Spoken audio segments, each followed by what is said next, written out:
Amelia, you're not home yet? It's already past the time you'd usually be back. If you're working late, I can make dinner. Just let me know.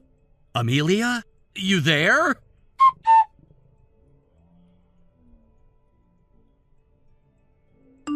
Oh, looks like you actually sent me messages.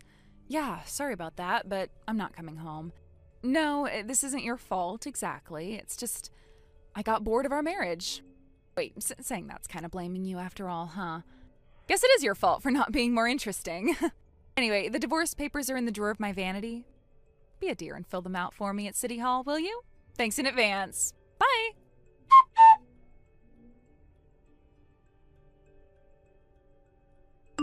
Wait. Amelia, are you serious? I just woke up and saw your message. What do you mean you're not coming back? No answer? Really? You're just gonna drop that bomb and ghost me? You're actually reading this. I can see that you're leaving my messages on read. Come on, Amelia, at least give me an explanation.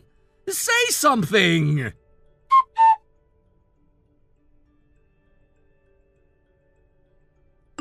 Justin, yoo-hoo, it's me, Amelia. You're up, right? You have to be up by now. Amelia, are you kidding me? Where the hell have you been for the last 5 years? Sorry. Okay, so here's the story. Right after we got married, remember that ex-boyfriend from high school? Yeah, him. Out of the blue, he came crawling back, begging to get back together. You're joking. Nope, I had lingering feelings, you know? So I thought, why not give it a test run? And, well, he passed. His name's Bob, by the way. He got hotter than I remembered and seemed more mature, so I said yes, we got back together. So that's why you disappeared? You vanished after a shift at your part-time job, didn't return home, and ghosted everyone. You didn't even go back to your parents. I checked every place I could think of. I missed work. I filed a missing persons report. You know how insane that was for me? Oh, come on, don't be so dramatic. I just went off the grid for a bit. That wasn't off the grid. That was full-on abandonment. And when it became clear it wasn't a crime or an accident, that you just left, I filed for divorce. Your parents insisted it was the right call after 3 months of silence. Oh, that happened? Yeah, and just so you know, your parents filed a missing persons report on you. You're aware of that, right? Wait, seriously? Wow, guess things got a bit more serious than I thought. So, you contacting me now? Does that mean you've decided to come back? If so, I suggest you call your parents. Their number hasn't changed. Yeah, I'll get around to it. Anyway, where are you living now? Why? Well, I stopped by our old place, but someone else lives there now. It's getting late and I'd rather not be wandering around. So, I was thinking I could just head over to your place. You've gotta be kidding. What? Why not? Because you're not my wife anymore. I don't owe you anything. You made your choice when you vanished. But I'm willing to get back together with you. I'm giving you a second chance here. What? I told you about Bob, right? Well, turns out he ditched me the moment I told him I was pregnant. What? Yeah, we lived together all this time. We were super careful, but I guess something slipped. When I told him, he suddenly claimed he was already seeing another woman, seriously dating her. Said she was wife material. So he dumped you and now you're crawling back to me? Exactly. So now, can you just send me your address? Absolutely not. What? I'm pregnant, you know. You're supposed to support me. What kind of future dad says no to his baby's mother? Future dad? Didn't you just say Bob was the father? Well, yeah, but he ran off. And I don't want some deadbeat loser to be my baby's dad, so I figured you're better. What kind of logic is that? You've got money, right? Excuse me? Your dad passed away last year. You inherited something, right? You can't seriously tell me I don't deserve a share. We were divorced before that happened. You're entitled to nothing. What are you talking about? I was your spouse. I deserve half of whatever inheritance you got. No, you don't. Inherited assets from deceased parents are not split in divorce, and you weren't even my spouse anymore when it happened. What? Seriously? That's the law. Okay, fine.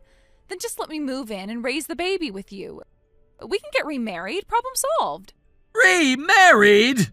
You're infertile, remember? Now you have a shot at being a dad. Why not take it? You're lucky I'm even offering. You're delusional. I am a father. What? I got remarried 3 years ago. After 2 years of fertility treatments, my wife and I had a baby 2 months ago. What? That's cheating. Cheating? We were divorced! You just jumped into someone else's arms? I bet you were seeing her even before we split up. Wrong. My wife moved to the U.S. 4.5 years ago with her family. I met her through work after we divorced. She's the daughter of one of my business clients. Our relationship started years after you disappeared. Then what am I supposed to do? I am pregnant. I thought for sure you'd be here for me. Can't you just divorce your wife and remarry me instead? What world do you live in? Okay, if you won't remarry me, just give me $200,000. That's half of your inheritance, right? Then I'll leave you alone. Hang on, there's someone I'd like you to speak with. Oh, so you're finally coming around? I knew you'd see reason. Can't wait to hear your good answer. Hello, this is Michelle, Justin's wife. Who am I speaking with? Oh, you're the woman who stole my husband. I didn't steal anything. I met Justin after he was legally divorced. And from the sound of this call, it's very clear why he divorced you. You're just a rebound. He still loves me. He just doesn't realize it yet. I know exactly what my husband feels. He's sitting next to me, listening to every word. And I promise you, there is no space in his heart left for someone like you. Someone like me? Yes. Someone who faked a disappearance for 5 years, lied to everyone she knew, ran off with an ex, and now comes crawling back pregnant with another man's child asking for money. Let me ask you something. Are you even capable of feeling shame? Shame? I'm struggling. I'm pregnant and abandoned. I need support. Then go to the actual father of your child. Or apply for social support. What you don't do is track down your ex-husband and demand hundreds of thousands of dollars based on an inheritance he got after your marriage ended. That's not struggling, Amelia. That's manipulative. You've had 5 years to build a life. You chose not to. And now you've decided my husband is your backup plan? He's not just some backup plan. He's my husband. No, he was your husband. Now he's a father, a committed one, to a child we love. And to a woman who stood by his side, who didn't vanish when things got hard. I've been through 4 surgeries just to carry our child. I've seen Justin cry because he thought he'd never be a father. And now, finally, he's a dad. And you think you can just waltz in and take that away? You are 5 years too late, Amelia. You don't understand what it's like to be dumped while pregnant. Don't assume what I understand. But I can tell you this, parenting takes more than biology. You're not entitled to anything just because you happen to get pregnant. You can't just shut me out like this. I have a child to think about. Fine. Then how about you come and meet us, and we can all figure this out in person. Really? I knew you'd come around to wanting to help. I'll send you the address soon, and Justin will be there. Yay!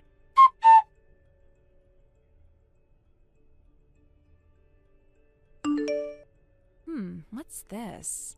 Justin, why did you just send me a map? What's at this location? That's where I live now, my current home. Oh, so you do want to see me after all. I knew it. I knew you couldn't resist once you heard I was back. Honestly, it's so cute how stubborn you tried to be on the phone, but deep down you missed me, didn't you? Just answer the question. How long will it take you to get here from where you are now? Oh, getting eager, are we? Let's see, if traffic's not too bad. Probably just under 2 hours. Maybe even quicker if I skip the detours. Not too far, right? 2 hours. Got it. Okay. I'm on my way then. Don't go anywhere, okay? Just wait for me, Justin. I'm coming to you now.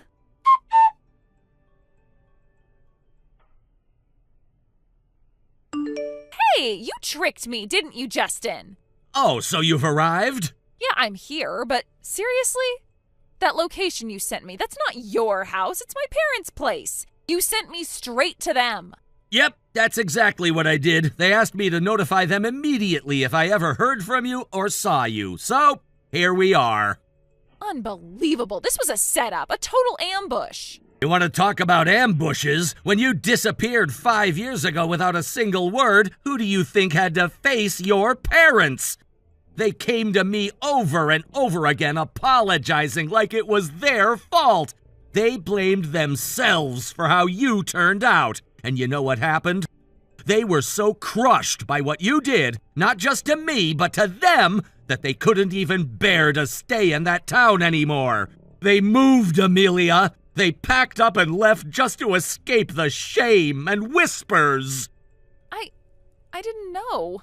Of course you didn't, because you didn't care enough to look back. Not even once. Okay, I get it, but that doesn't mean you had to dump me right into their laps like this. What are they even going to do? That's not really my concern anymore, but I'll tell you one thing that is my concern. I'm filing a claim for damages. You'll be receiving a formal request for compensation soon. Consider this your official notice. What? Wait, what? Compensation? You mean, what, alimony? Why?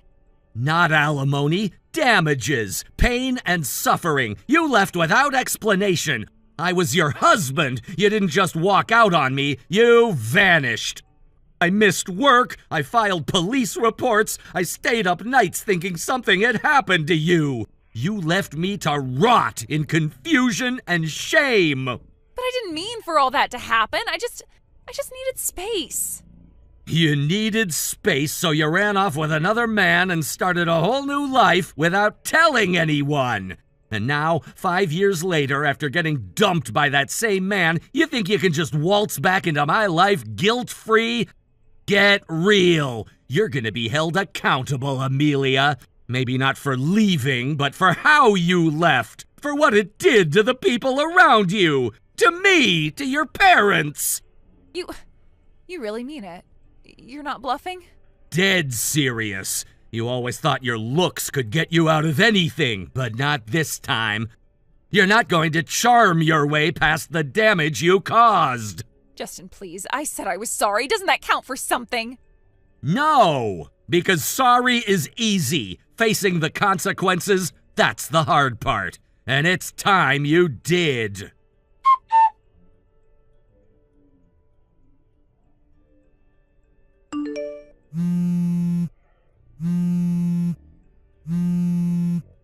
Justin?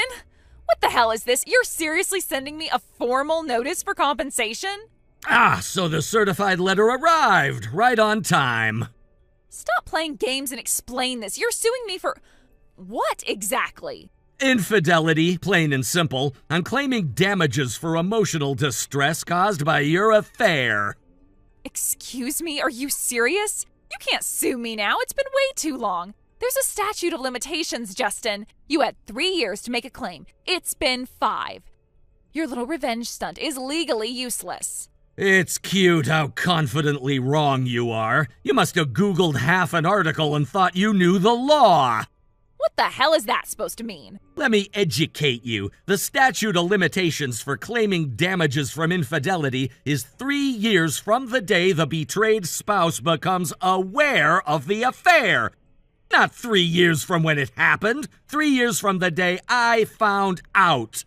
Wait, no, you mean... Yeah, I learned about your little affair 5 years after you disappeared when you messaged me out of nowhere and spilled your guts about running away with Bob. No, that's not fair. Oh, but it is. So guess what? That little confession you thought would smooth things over? It became evidence instead. You can't be serious. Dead serious. And you know what else? I waited until you gave birth. Because unlike you, I do care about the well-being of a child, even one I have nothing to do with. I didn't want to stress you out during your pregnancy. So I kept quiet, gathered evidence, spoke to a lawyer, and prepared everything while you were busy playing house with the wrong man. So you've been planning this all along? You brought it on yourself. All I did was follow through. And what, you're suing Bob, too? Oh, yeah, he's getting his own letter, but that's not even the best part. What? Bob's wife? Yeah, turns out he's engaged to someone else. Didn't mention that, did he? Well, she's filing for compensation too, because according to the law, she qualifies as a victim of infidelity during their engagement. So he's about to get burned from both ends. He never said anything about being engaged. You just handed me his full name and history on a silver platter. Bob, my ex from high school, you said. So I asked your parents to dig up their old yearbooks, cross-referenced the name, gathered photos, collected what I needed. Your parents were surprisingly cooperative. My parents? You got them involved? They were more than willing. They believe you should finally face the consequences for all the pain you caused. In fact, they've made their own arrangements. What arrangements? They told me they've lined up a job for you at a friend's store. You'll be working there once your recovery period ends. They're also gonna manage your paychecks, every last cent, until you finish paying off your debt. Are you serious? Very. You should be thanking them, honestly. They're saving you from worse. You can't do this. I didn't think it would go this far. I didn't even think you'd still care enough to come after me. I don't care. Not anymore. But just because I let go emotionally doesn't mean I'll let go legally. You don't get to walk away and leave people broken, Amelia. Not without paying the price. You said you cared about the baby. Why are you doing this now? Don't you feel even a little sorry for me? I said I cared about the child, not you. And no, I don't feel sorry. I feel relieved that I finally have the means to hold you accountable. The years you stole from me, the betrayal, the shame, this is justice, not revenge. I can't believe this. Believe it and get ready, because this is only the beginning.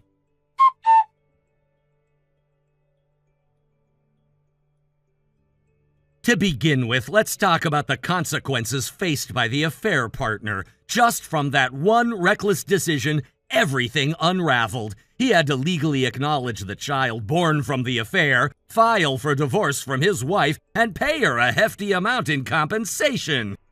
On top of that, there were child support payments for his children from the marriage. In short, his entire life exploded into utter chaos. A full-blown, no-way-back, scorched earth kind of downfall. At work, things have been no better. He's barely clinging on, sitting under constant scrutiny and judgment from every direction. The rumor mill hasn't been kind. His colleagues, formerly his friends, now watch him like a cautionary tale in motion. He goes in every day sweating through his shirt, knowing everyone's whispering about the affair, the divorce, the baby. Still, he grits his teeth and holds on. He can't afford to lose the job. His financial obligations are mounting, and with everything he's now responsible for, quitting isn't even an option. It's a steep price for a fleeting pleasure, but that's karma. And then there's my ex-wife. She vanished with an alarming degree of nonchalance, as if she truly believed she could run from the mess she created. No real plan, no long-term thinking, just a selfish impulse to escape. When we finally tracked her down, thanks to the information I passed along to her parents, she was surprisingly calm about the whole thing. When she was apprehended, her only comment was something like, "Well, at least I got 5 days of peace."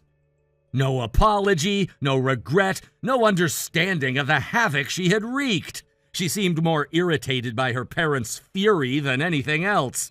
Apparently, they had exploded on her when they realized the extent of her actions, the betrayal, the irresponsibility, the sheer recklessness. It was as though she couldn't grasp that other people had suffered too. Now, she reportedly shows up to her new job crying almost every morning, mascara running, barely holding herself together. She's facing the reality of a life she wasn't ready for, one far less glamorous than the fantasy she'd been chasing. She's not with her affair partner, obviously. That ship sank the moment their actions became public. Instead, she's living with her parents again, reduced to a kind of sulky adolescence.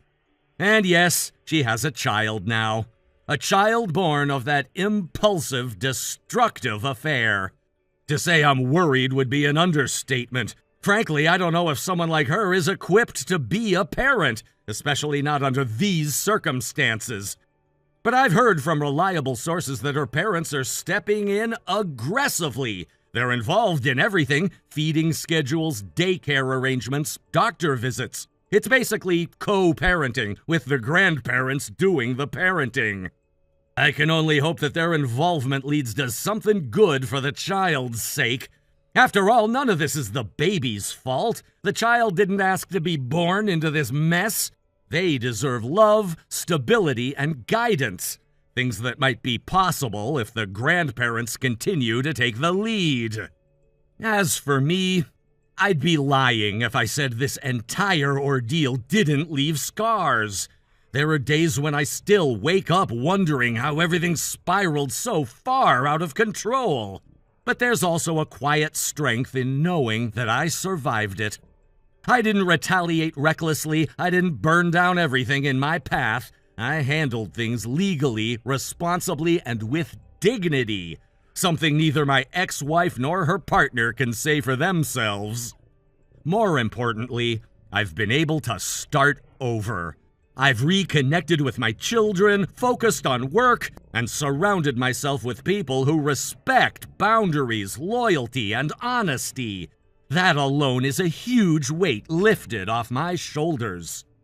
In hindsight, I can see just how fragile the illusion of a perfect life was. All it took was one betrayal to shatter it, but maybe that's a good thing. Because what I'm building now isn't based on illusion. It's not about appearances or surface-level happiness. It's real, hard-earned, and peaceful. Sometimes peace isn't loud or dramatic. It's simply waking up in the morning and not dreading what's coming next. It's knowing the people around you aren't lying to your face. It's sitting down to dinner with your kids and seeing them laugh without tension clouding the air. I may not have everything I thought I wanted years ago, but I have something far more valuable: freedom from deception, space to grow, and the clarity to see what truly matters. Thank you for watching and listening. We hope you enjoyed the video. Don't forget to like this video and subscribe. Also, feel free to leave a comment about what you thought of the story. We look forward to seeing you at the next story. Thank you for watching. Please subscribe and hit the like button. See you next time.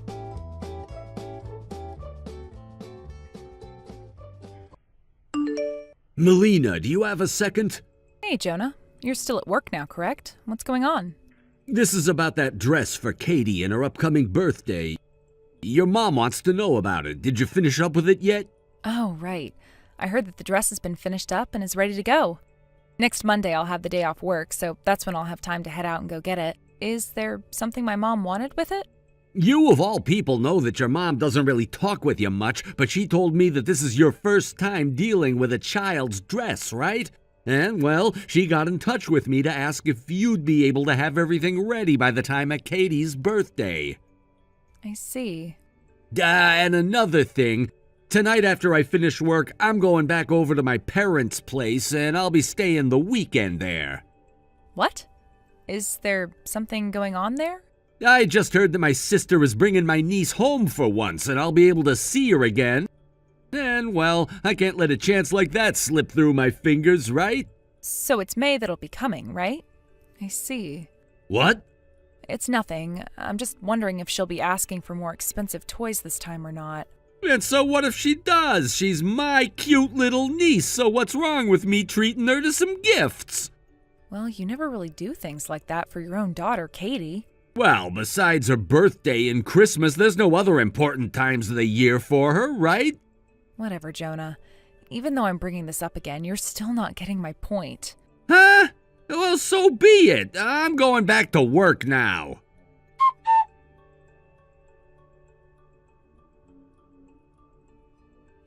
Hey, Jonah.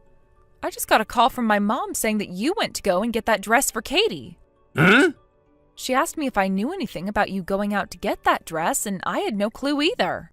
Oh, so she contacted you about that? Well, so be it. I was able to at least get it. What are you talking about? We already talked about how I'd be going out to get the dress on Monday once it was finished. And by the way, my mom told me that you told her you'd be taking that dress and going with it to your parents' house? What the hell are you wanting to do with it? Actually, today is May's birthday and all. Huh? May is celebrating her birthday today? Don't tell me you're taking that dress to her so that she can wear it today.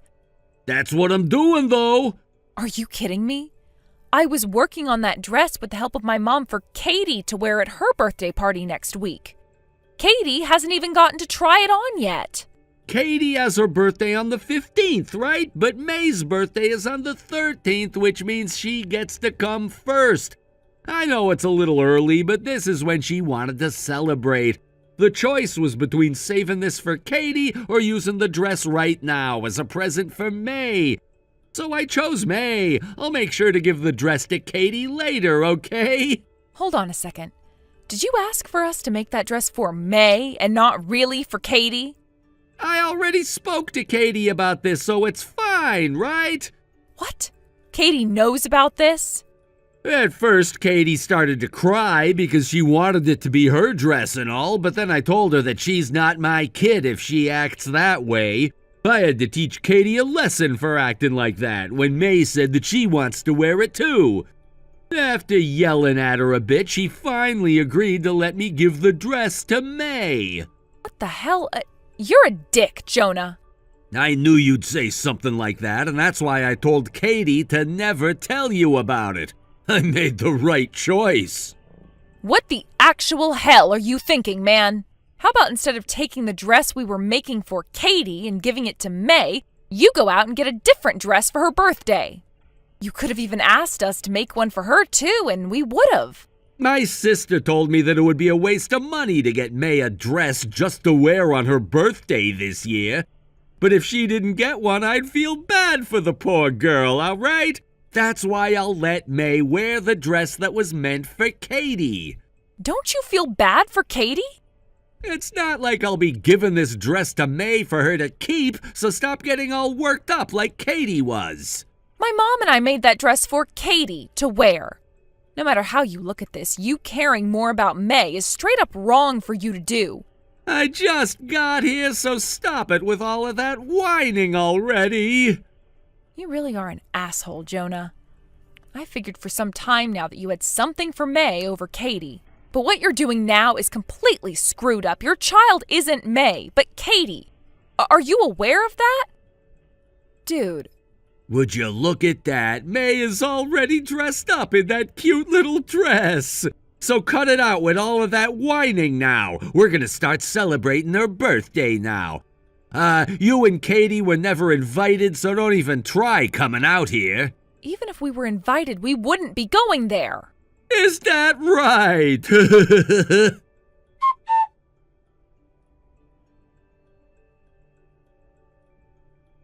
Hey, Melina. I just got back to the house, but what's up with this divorce paper?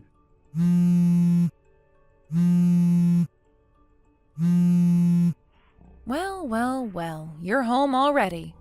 I thought that you'd just stay there at your parents' house and get married to your sister so you could have May as a daughter.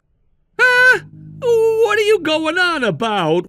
Why would I ever want to do all of that when I already have my own house and daughter? I'm saying that we don't need a man like you in our family, when you never think about your own daughter nor care about her feelings. What? Wait, that was never my... Then why, Jonah? Why would you go out and take that dress my mom and I worked so hard on for Katie and bring it out for May to wear instead on her birthday? I was just letting her borrow it. And by the way, I brought it home with me for Katie. Listen, Jonah, my mom and I spent so much time working on that dress because my mom really wanted to make her granddaughter's day by giving her the best dress ever with me. But when you went out and grabbed that dress and then told my mom you would be heading over to your parents' house to go see your niece, you stomped on my mom's wishes and desires. What? Hey, come on now. I let her borrow it and took it right back afterwards. You don't have to understand what I'm saying, honestly. All of the people who are trying to help you get out of that messed up mind of yours are wasting their time trying to deal with you. That's why I've had enough. I'm going to divorce you now. Both my mom and dad were furious about this, and Katie says that she hates you now. What?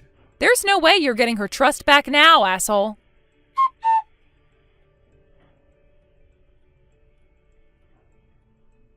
Hey, Melina, what the hell is that picture you just posted on your Instagram? If it isn't Jonah. Long time no see. It's been 2 months now since we had that divorce, so what do you want from me? I'm talking about Katie's birthday. That dress she's in. The one you just posted her wearing on your Instagram. I can't really see her face, but that is Katie in that picture, right? Ah, you're on about that? Is there something wrong with this? That's totally different from the dress that May was in. Yes, it sure is. That's because my mom and I worked on making a completely new one for Katie. It takes about 1.5 months to make a dress sometimes, and so for Katie, she had to wait 2 months before she could have her birthday party. She was finally able to enjoy her birthday. Why? I gave you back the dress that I had May wear. Yeah, you did give that one back. After learning about what went down from both your parents, your brother-in-law was pretty upset about what you did, right? What? It seems that your sister got around $2,000 from her husband's parents to spend on May's birthday, which included getting her a brand new dress. But that $2,000, it ended up going towards your sister buying herself a new high-end bag, right? And when your sister came crying to you about it, she asked you to get her Katie's dress, right? After that had been found out by everyone in the family, both you and your sister were divorced and lost custody of your kids, right? And your parents disowned the both of you as well? I never thought that things would end up like this. And that is why I really don't care about what's happened to you since then, Jonah. What are you talking about? Well, there was something else I heard about that really pissed me off to the point of losing all interest in you. What? Your brother-in-law asked me afterwards about selling her dress to get some of the money back that his wife, your sister, had taken from him. And so with the help of him and his parents, we sold it, and I gave him the money. You what? Thankfully, however, your parents had a beautiful old dress lying around from long ago that they said could be resized and given to Katie for her birthday. And that's where my mom and I stepped in and started to break that dress down and turn it into something completely new for Katie. And that's why that dress in the picture is totally different? Yep. My mom and I were forced to make another dress in the end, but the silk from your mom's old dress turned out to be some of the best material ever, and we put it to very good use. So that's the one thing I can be thankful for from all of this. What the heck? I was forced into giving up a lot of my savings because of my sister's poor spending habits, and now we're having to pay for both Katie's and May's child support, so all of the money I had is draining away. If you had the money to make up a new dress like that, you could have used some of it to help me out. Hey, everyone has cut ties to you, right? Do you understand what those words mean? Are you aware that you have nobody that wants to be around you anymore? But Melina, my older sister won't even get a freaking job. After the divorce, she forced her way into this tiny apartment I was forced to get. All day long, she just sits around being lazy and is using up all of the water and electricity. She's also eating all of the food I get within days. She'll even order delivery all the time and use up my money on it. I'm not able to save a damn penny anymore. Why the hell? I always assumed that your love for May over Katie was due to how much you were attached to your older sister ever since we started to date. What? But I guess you really do just let her have her way with you, huh? Shut the hell up! If you can't understand how hard things are for me, you shut the hell up!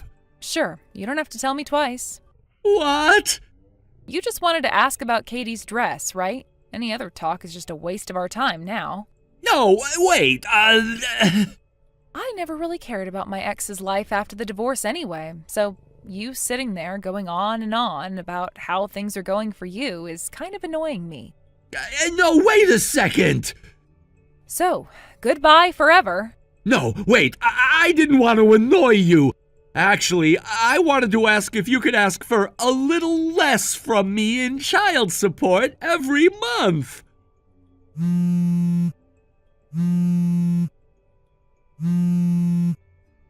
Hey, Melena!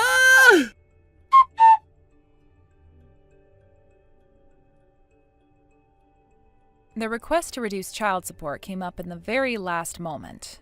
At this point, the amount had already been set at the minimum allowable, so the fact that my ex-husband is asking for an even greater reduction just indicates how cornered he must feel.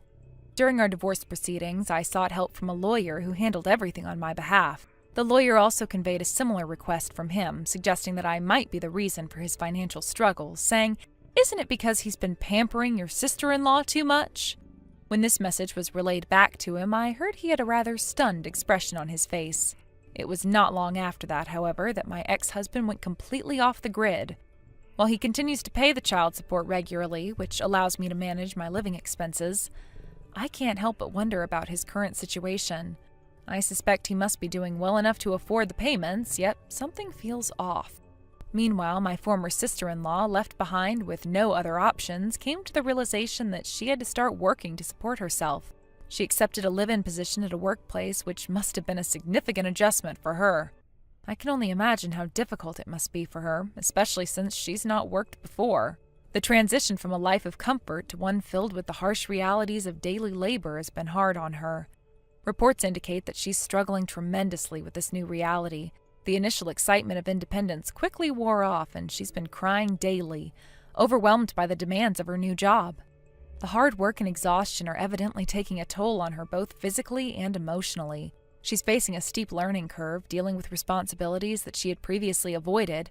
It's almost as if she's had to awaken from a long, cozy dream into a cold and unforgiving reality. I can't help but reflect on how differently she viewed her life before all this chaos ensued. She once lived comfortably, perhaps a bit too comfortably, thanks to the support of my ex-husband. Now she's facing the consequences of their decisions and lifestyle choices. I genuinely feel sorry for her. The job she's taken is no walk in the park. It demands not just physical effort, but also mental fortitude, and she seems to be struggling with both aspects. It's heartbreaking to think that someone I once called family is now in such a painful situation. Yet, as much as I empathize with her plight, I also recognize that this may serve as a harsh lesson. Life does not always go according to our plans, and when faced with adversity, we often discover strengths we never knew we had. Perhaps this experience will force her to grow and mature in ways she hadn't anticipated. While it's sad to see her suffering, I hope that she eventually finds a way to cope with and thrive in her new environment. On the other hand, my ex-husband's behavior continues to baffle me. One moment, he's pleading for a decrease in child support, and the next, he disappears entirely. It's clear he's under significant stress, and I can only guess the circumstances that led him to this point. Did he mismanage his finances? Did he make choices that put him in a compromising situation? Regardless, he's made it clear that he's unable to handle his responsibilities. The lack of communication from him raises many questions. Is he simply overwhelmed, or is he attempting to escape from his obligations? Either way, I have to keep moving forward. I have to focus on my life and my children's well-being. While his decisions affect us, I can't allow them to define our future. I'm committed to providing for my children and ensuring that they have a stable and nurturing environment. Their needs must come first. Looking back, I realize how crucial it is to have a support system in times of turmoil. Whether it's friends, family, or colleagues, having people to lean on during challenging times makes a significant difference. Although my former sister-in-law may not have had the same network, I hope she finds her footing soon. Perhaps she can reach out to others in her workplace or community for support. It's vital for her mental health to have someone to talk to, someone who can understand what she's going through. In the meantime, I will continue to navigate this new chapter in my life, one step at a time. I know I have to remain strong, not just for myself, but also for my children. They look to me for guidance and stability, and I refuse to let them down. While life has thrown its challenges our way, I remain hopeful that brighter days are ahead. After all, resilience is built through adversity, and I am determined to emerge stronger on the other side of this situation. As for my ex-husband and former sister-in-law, I can only hope that they find a way to confront their respective realities. Life is filled with ups and downs, but it's how we respond to those challenges that truly defines us. Each day presents new opportunities for growth, and I trust that they will eventually come to understand that as well. Thank you for watching and listening. We hope you enjoyed the video. Don't forget to like this video and subscribe. Also, feel free to leave a comment about what you thought of the story. We look forward to seeing you at the next story. Thank you for watching. Hey, Keaton, is it true that you've started working at a factory? Huh? Oh, Dan, it's been a while, hasn't it? Since the middle school reunion, I think. What's up? Forget the small talk, just answer my question. You were working in sales at some big company, right? If I remember correctly, it was one of those well-known, prestigious ones. And now I heard you're working at a factory. Is that true? Like, seriously? Yeah, you heard right. I started training at a factory in M-Town about 2 weeks ago. It's a pretty solid place. I knew it! I saw you in your work clothes heading into one of the factories my company outsources to, and you're still in training? So let me get this straight. You're 30 years old and you're a newbie at a factory? You gotta be kidding me. That's just too rich. I don't really see what's so funny about it. What's not funny? I mean, come on, you've got a good education, a decent degree, and you worked for one of those big, shiny companies. You probably wore a suit and everything, and now, what, you're in a factory? What kind of twist of fate is that? What happened? Did you mess up so bad they had to kick you out? I can't stop laughing. You went from climbing the corporate ladder to what, the bottom rung of a factory job? That's gotta sting, right? Now you're basically working for a company that's under mine. This is way too good. Man, remember back in middle school, you were always ahead of me, Keaton. Always. You got elected as student council president, leaving me in the dust. Everyone liked you. Even the hottest girl in school had the guts to confess to you. What was her name again? Jessica, right? You had it all. I turned her down, though. It wasn't a big deal. That's exactly why it pisses me off, you know? Like, who even does that? Someone like her confesses and you just casually turn her down? You didn't even care. You were always acting like you were above it all. That's the kind of thing that really sticks with a guy. It's why seeing you now in a low-paying factory job feels so damn satisfying. It's like the universe finally gave me a win. Here you are working at some factory while I've got a steady job and a good salary at a better company. It's poetic justice if you ask me. Now you're just a bottom feeder, a cog in the machine. How's that feel, huh? It's gotta suck. Look, that's not exactly what happened, Dan. There's more to the story than you think, but honestly, after hearing you talk, I don't feel like explaining it to you. It's clear you're just here to gloat. Oh, what's this? Is that supposed to be some kind of lame excuse? Come on, man, don't act all high and mighty now. I get it, you're just bitter trying to play it cool because you can't stand the fact that you've fallen so far. But the truth is, you're at the bottom now, just like the rest of the losers who can't make it. It's gotta hurt, huh? Admit it, seeing me doing better than you has gotta burn a little. You know, Dan, you're exhausting. Seriously, I didn't leave my old job because I failed. I left because I wanted something different. But I'm done with this conversation. You're not worth the effort. Wait, what? You're just gonna walk away? What, can't handle a little truth? I thought you were tougher than this, Keaton. Nah, it's not about that. It's just that I got better things to do with my time than argue with someone stuck in the past. So yeah, I'm out. Later, Dan. Hey, don't just walk away from me. Keaton!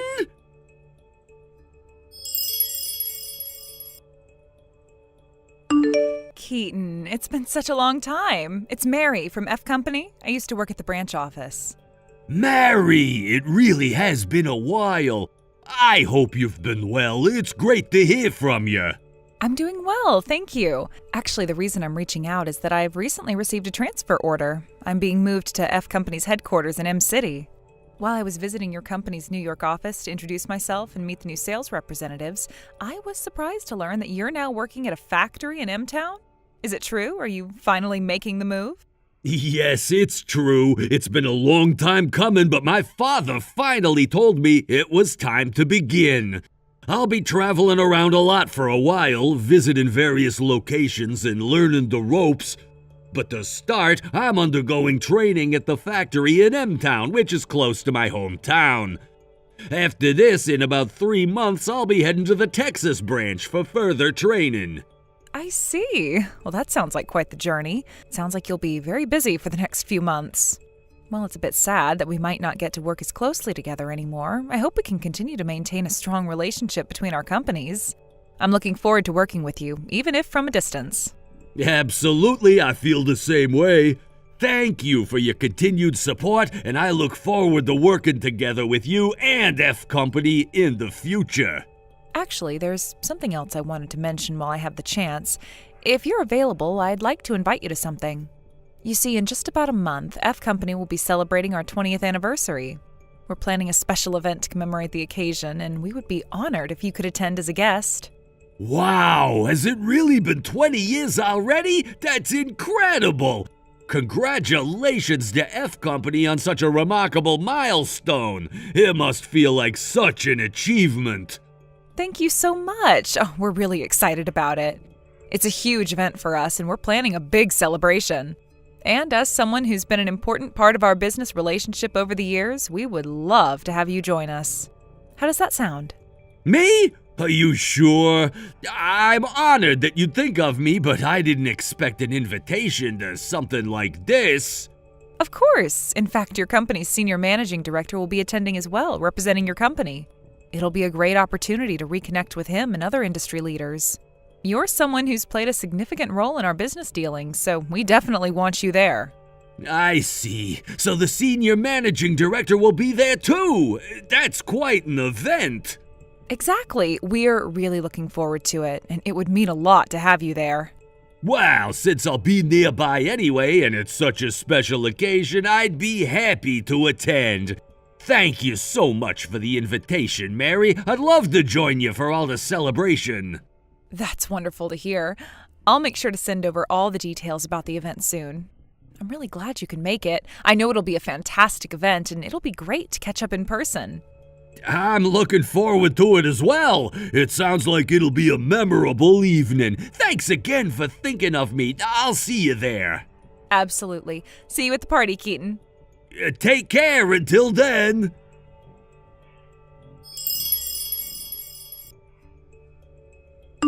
Hey, what the hell are you doing here?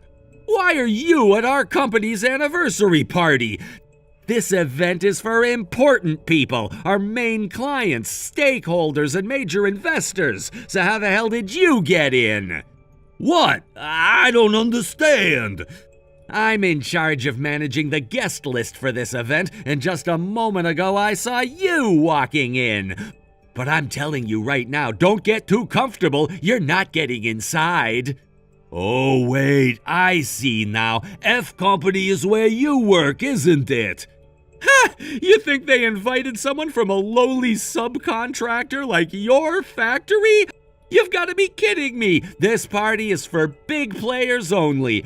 There's no way they'd invite someone like you from the bottom rung. You're from a subcontractor. They don't get invites to events like this. Seriously, what were you thinking? You're really overstepping your bounds. No, that's not right. The invitation clearly states that all business partners, regardless of their status as prime contractors or subcontractors, were invited. There's no distinction. Ha! That's rich! You think that just because you're technically a business partner, you belong here? Dude, don't kid yourself. You're nothing but a bottom feeder, and the fact that you're even trying to walk in here is absolutely hilarious. Same old you, always pushing your luck and acting like you belong somewhere you don't. Actually, I have an official invitation right here. And to clarify, I wasn't invited as a subcontractor representative, but for another reason altogether. Sure, like I'm gonna believe you. That invitation is probably fake, right? You went to some shady print shop and had it made up to look real. You don't seriously expect anyone here to believe you're supposed to be here, do you? How about you actually take a look at it before jumping to conclusions? It's a legitimate invitation. Nah, I'm not wasting my time on fake invitations. Why would I bother looking at something so pathetic? You're lucky I'm even giving you the time of day. Well, I'm not here alone. My superior is with me. Oh, you mean that washed-up-looking old guy standing next to you earlier? You think I didn't notice him? What a joke! He looked just like you, another bottom dweller from the lowest tier of society. It's laughable. I seriously can't believe they let people like you near events like this. Listen, that old guy you're talking about is someone pretty high up at the company, and you should really think twice before disrespecting someone like that. I don't know if you realize it, but you're talking to a representative of a business partner. This kind of attitude could really come back to bite you. Right, like I care. All I know is this: subcontractors from low-class factories are strictly forbidden from entering this party. End of story. Now do yourself a favor and get lost before you embarrass yourself any further. Go back to your little factory where you belong. You're really making a mistake here. I'll just say this. Whatever happens after this is out of my hands, but don't say I didn't warn you.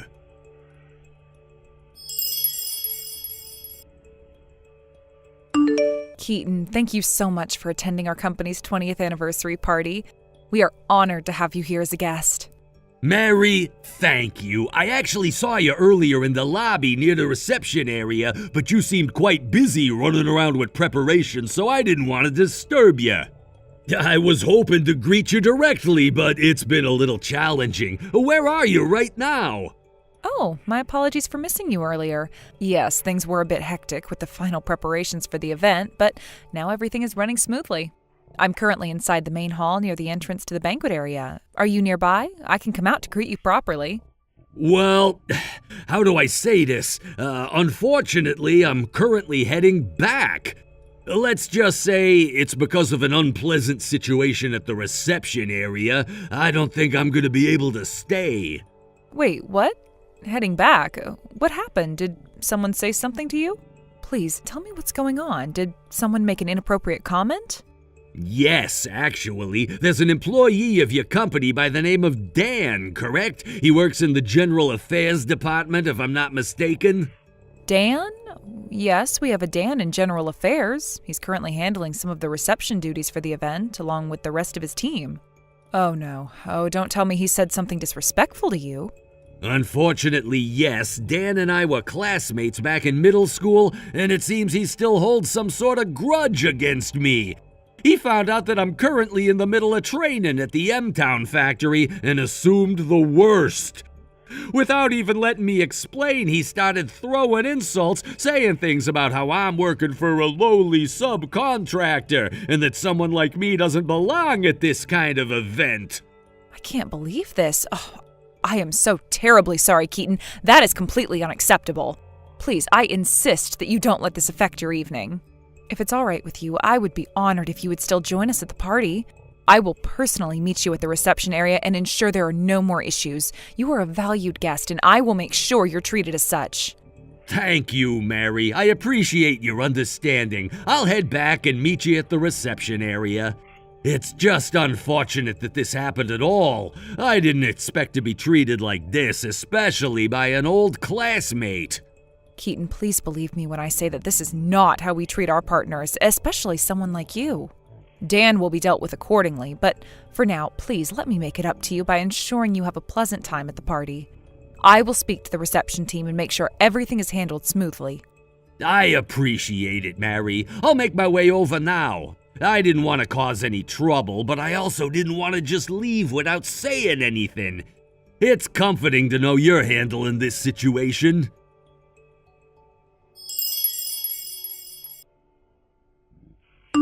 Dan, what on earth have you done? Huh? Oh, it's you, Mary, from the sales department? What's wrong? Did something happen? You kicked Keaton out of the party, didn't you? Oh, that?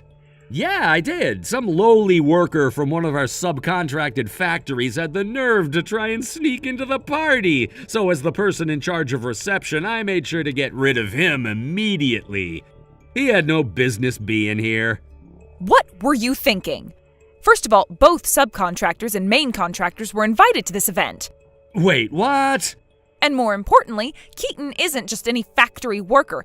He is the heir to A Corporation's CEO, the most important business partner we have. He's their future president. What? And the person he was with, that was A Corporation's executive vice president. The executive vice president? I can't believe this. What have you done, Dan? But Keaton works at one of the subcontractor factories in M-Town. How could he be? That factory has been under A Corporation's umbrella for the last 2 years. Didn't you know that? It is? Yes, the operations within the factory haven't changed much, so they're still working closely with our company. But the ownership shifted when A Corporation acquired it. I didn't know. Keaton is currently undergoing training in different locations to prepare for his future role as the president of A Corporation. As part of that training, he's working in various branches to understand the operations and experience what it's like on the ground level. Right now, he's stationed at the M-Town factory, which is why you saw him there. No way! Keaton is gonna be a CEO and he's more important than me? Yes, and because of your actions, you've just insulted the future head of the company we rely on for business. I didn't know. I thought he was just some factory worker trying to sneak in. I had no idea he was someone so important.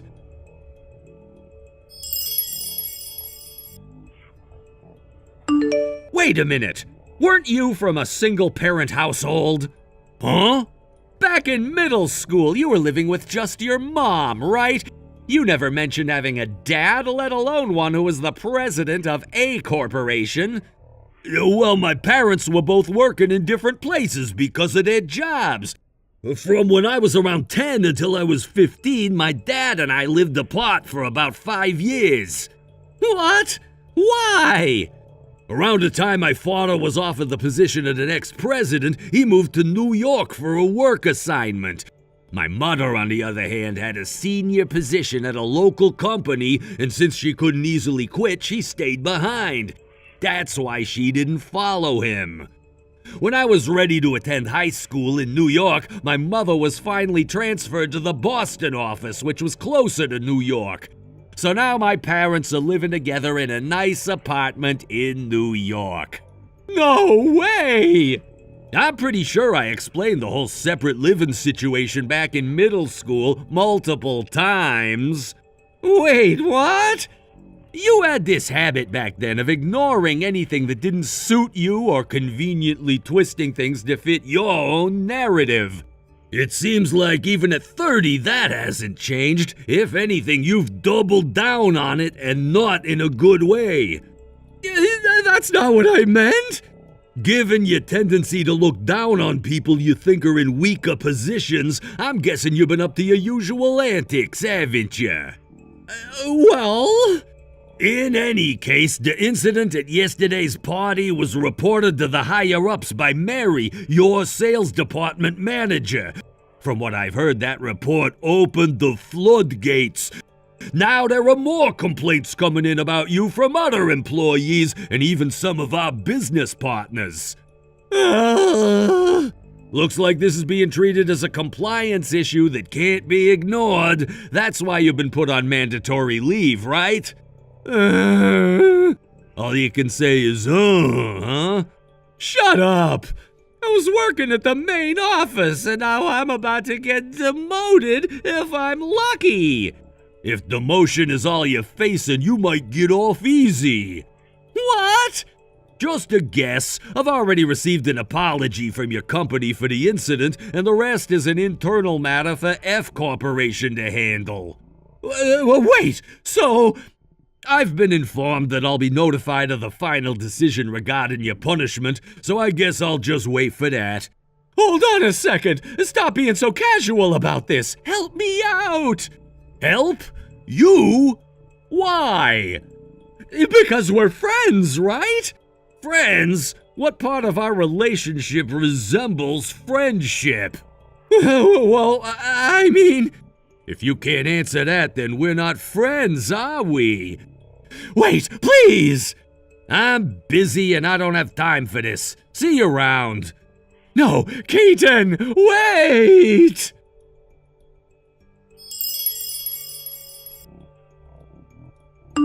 Regarding Dan's punishment, to get straight to the point, officially he resigned voluntarily. In reality, he was fired.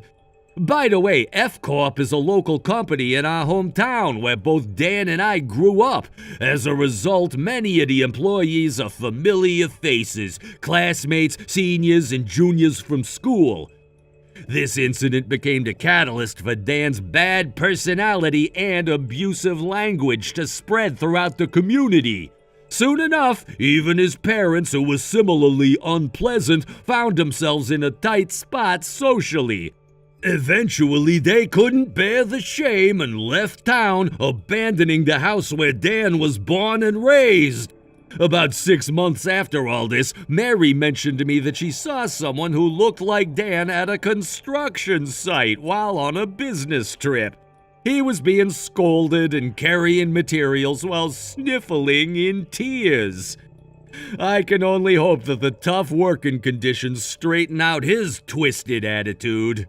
Thank you for watching and listening. We hope you enjoyed the video. Don't forget to like this video and subscribe. Also, feel free to leave a comment about what you thought of the story. We look forward to seeing you at the next story. Hey, Brock! Where the hell did you go? Your room's empty. There's not a single thing left. It's like you vanished.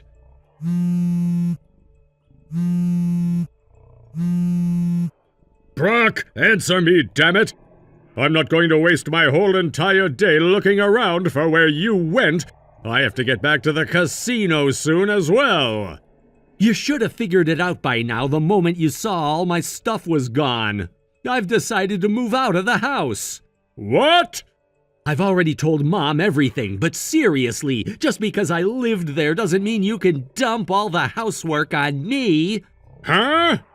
It's been affecting my work, so I decided I couldn't stay there any longer.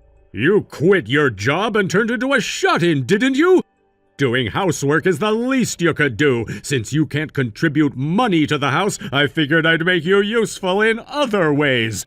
Just how far are you planning to sink? Look at your brother Mark, busting his ass to get an offer from a top company. Why don't you take a page out of his book? That's the thing. The reason I left my company was to work from home. I'm freelancing now, taking on projects. And that means I can't be home all day doing chores for you. Freelancing? That's just a fancy way of saying you're a part-timer. And let's be honest, you're not making any money. Freelancing and part-timing are two completely different things. How many times do I have to explain this? You're not even trying to understand what remote work is about. And besides, you're not working at all right now, Dad. What? Yeah, it was around the time I'd been working for about 2 years. You inherited Grandpa's fortune and then quit your job, didn't you? You got all high and mighty, spending way too much, and now you've racked up a ridiculous amount of debt because you couldn't stop living the high life. You knew about that? The real mystery here is how you thought I wouldn't notice. And on top of that, you owe all that money to Uncle, the same one who paid for my tuition. Just because Uncle's stationed overseas and hard to reach doesn't mean you can slack on paying him back. Do you realize how messed up that is? I never said I wouldn't pay him back. Well, you'd better make sure you do. And that's why I'm going to send you some money for the time being, enough to cover rent and living expenses. But there's a catch. You have to start working. I've already talked this over with Mom, and I told her the same thing. You two need to have a serious conversation and figure things out. But as for me, I'm done. I'm never setting foot in that house again. Wait a second. Goodbye.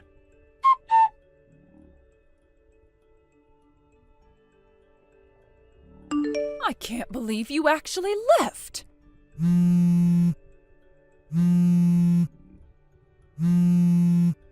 You're not even working in the first place.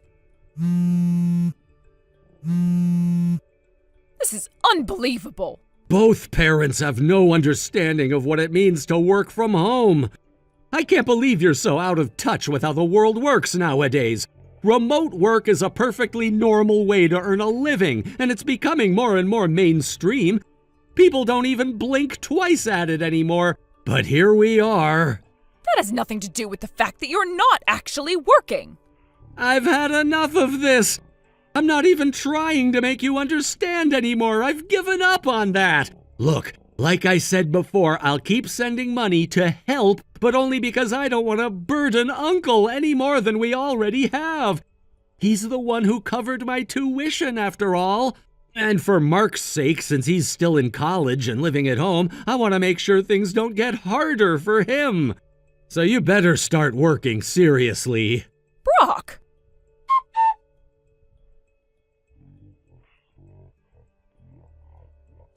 Hey, Brock, could you send a bit more money this month?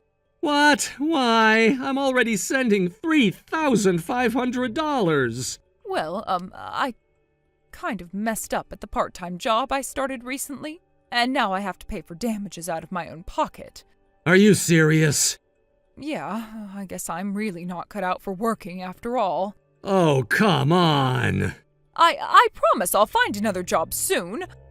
But also, starting in 2 months, the rent's going up and utility bills have been sky high lately. You know how it is with water and electricity costs going through the roof? When I put it all together, the only solution is for you to send more money. I don't know. Plus, there's still all that debt hanging over us, so I'm really begging you. Fine, I guess I have no choice.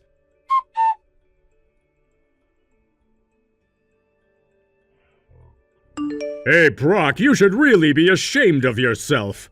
What? Dad, you barely ever reach out, and now suddenly you're contacting me just to lecture me? What's this all about? You've been slacking off on the money you're supposed to be sending lately, haven't you? You think I wouldn't notice? Wait, what? What are you even talking about? Don't play dumb. It didn't take me too long to figure it out. It was weird from the start for someone like you working freelance or part-time to be sending us that kind of money. At first, I thought maybe you were just chipping away at your severance package from when you left your job, or maybe you even took out a loan just to keep up appearances. Am I right? But there's no way you could keep that up long-term. You're not fooling anyone. I knew sooner or later the well would dry up. Where are you getting these ideas from? It's obvious when you think about it, but when I look at Mark now, he's something else. He's doing everything right. He graduated, got a job at a major company this year, and do you know what he's done? He's already started sending us money. It's like you two swapped places. He's stepped up where you've fallen down. Guess how much he's sending us? $5,000, Brock. That's right, $5,000 every month. Mark really knows how to support his family. You should learn something from your younger brother, honestly. What? $5,000? Mark? Dad, that doesn't make sense.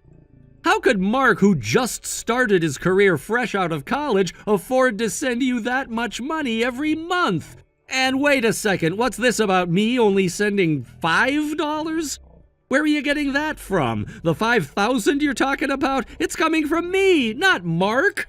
You? Are you trying to be funny? You, a part-timer? Don't make me laugh. You're trying to tell me that someone in your position can afford to send that kind of money? Dad, come on. How many times do I have to explain this? I'm not a part-timer, I'm freelancing. I've told you this before, but you never seem to listen. Freelancer, part-timer, same difference. At the end of the day, you're still just scraping by. You might think you're doing well, but we both know the truth. You still don't get it. Fine. How about this? Why don't I just stop sending the money altogether?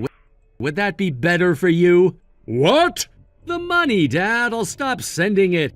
You're always saying how it doesn't matter and calling it $5. So if it's that insignificant to you, maybe it's time I stop sending anything. Go ahead then. Stop sending it. If you think your little contribution makes a difference, then by all means see what happens when you stop. You really think losing $5 is going to hurt us? Come on, Brock, get real. Dad, I'm telling you, it's not $5, it's $5,000. And you're saying you're okay if I stop? If that's what you want, I'll stop sending the money. But you'd better be sure about this, because once I stop, I'm not going to start again. You really think we need anything from you? You seriously think losing your tiny contribution would make us struggle? Brock, you've got to stop thinking you're more important than you are. There's no way losing your so-called $5,000 would affect us. We'll be just fine without it, trust me. Mark's already got us covered anyway, so we don't need anything from you. All right then. If that's how you feel, I guess this is a weight off my shoulders. Not having to send that money anymore is actually going to help me out. I didn't want to bring this up, but lately, the amount I've been sending has been getting out of control. The last few months, I've been sending nearly half of my monthly income to you guys. It's been getting harder and harder to manage my own expenses, and I was starting to realize that this just isn't sustainable for me. I didn't want to say anything because I knew you needed the help, but I've been thinking for a while now that I can't keep this up. But you know, Mark's out of school now, and he's moved out of the house into his company's dorms. He doesn't need me to help pay for his tuition anymore, and it sounds like you guys are getting by just fine with what he's sending. So if you're saying you don't need my help anymore, then I'm gonna take you up on that. I won't send anything from now on. Good! We don't need your money. It's about time you admitted you were struggling. I knew it all along. You were trying to play the big shot, but you were barely keeping it together, weren't you? Yeah, you said it yourself. You don't need me to send anything, right? I was planning on transferring this month's money next week, but I guess I'll just hold on to it now. It sounds like you and Mark have everything under control, so I'll stop here. But... Nope, no buts. I'm taking your advice and stopping the payments, so thanks for giving me the green light. This'll be the last time we talk about this. I'm done.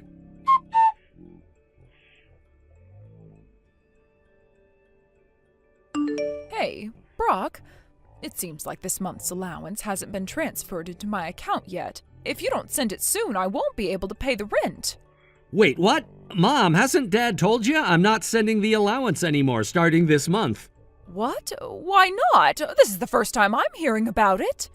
Yeah, Dad said that losing my allowance wouldn't lead to any major hardship. He also said something about how he didn't need my measly little allowance, so apparently I don't need to send it anymore. What? Oh, that lazy man who quit his job and spends all day lying around the house has no idea what will happen if the $5,000 allowance stops. Does he not understand the consequences? Yeah, about that, he seemed to think the $5,000 allowance was from Mark, and that I was only sending $5 every month. He was complaining about it. Wait, what? I tried explaining that it's been me sending the $5,000, but he didn't believe me. Mom, do you have any idea why he might think that? Oh no, oh, I messed up.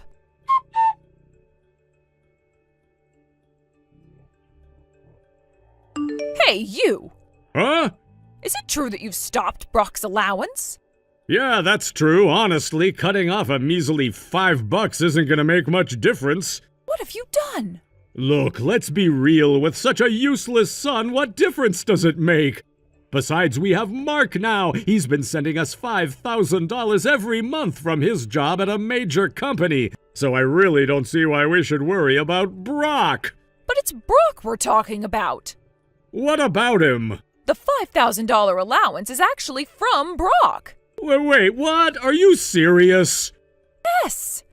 But you told me that the $5,000 was from Mark and that recently Brock was only sending $5. How does that even work? Well, Mark told me he stopped sending money. Wait, what?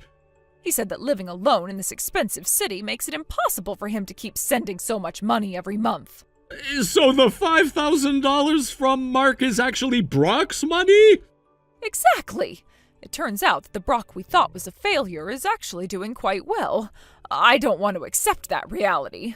But Brock is just a part-timer. In that case, Mark from the major company is the one who's successful. Well, Brock is actually running his own business now. He's a company president. Huh? I didn't believe it at first either, but one of the neighbors showed me a magazine with his face on it, and he was featured in a story. He quit his job, went freelance, and then started his own company. I was forced to accept reality after reading that success story. Why didn't you tell me this before? Why keep something so important a secret? I did tell you, but you still don't understand the difference between a part-timer and a freelancer, so it ended up looking like Mark was the one doing well. Oh, you've always favored Mark, bragging about him to the neighbors, and now it's hard to correct that image. Seriously? Look, more importantly, we need to ask Brock to restart the allowance. If this keeps up, I won't be able to pay this month's rent or utilities, and I won't be able to pay off my debts. I might not even be able to buy the seasonal new handbag. Right, and I need to fund my gambling next week. I need to contact him quickly. I really can't believe you didn't understand this sooner. You've been talking about Brock like he's some kind of a loser, while he's actually doing much better than we thought. It's just hard to believe. Every time we talked about him, it was always in a negative light. I assumed he was just floundering without any direction, not a successful entrepreneur. Well, that's the mistake we made. We were so focused on what he didn't have that we failed to see what he was achieving. This changes everything. I thought he was just wasting his time at home while Mark was making something of himself. I didn't realize Brock was actually working hard in his own way.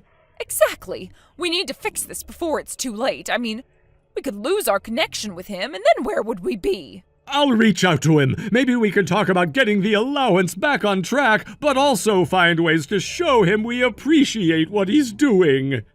Yes, that sounds perfect. Let's not wait too long, or we might lose him. I'll do it right now. Good. I really hope we can fix this. All right, I'll text him right away.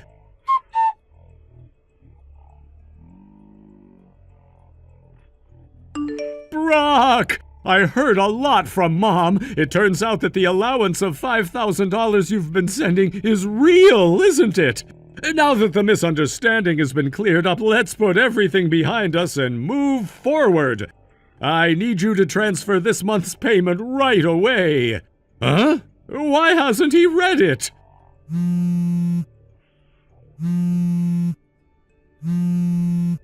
Seriously, Brock?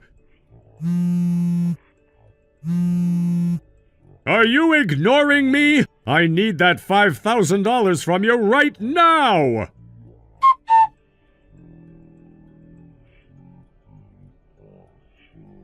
Actually, the remittances I had been sending were done in consultation with my uncle as a final act of kindness. He told me that if this doesn't work, he would throw my parents into a place where they would be reprimanded, setting up a 24-hour surveillance system to ensure the repayment of their debts.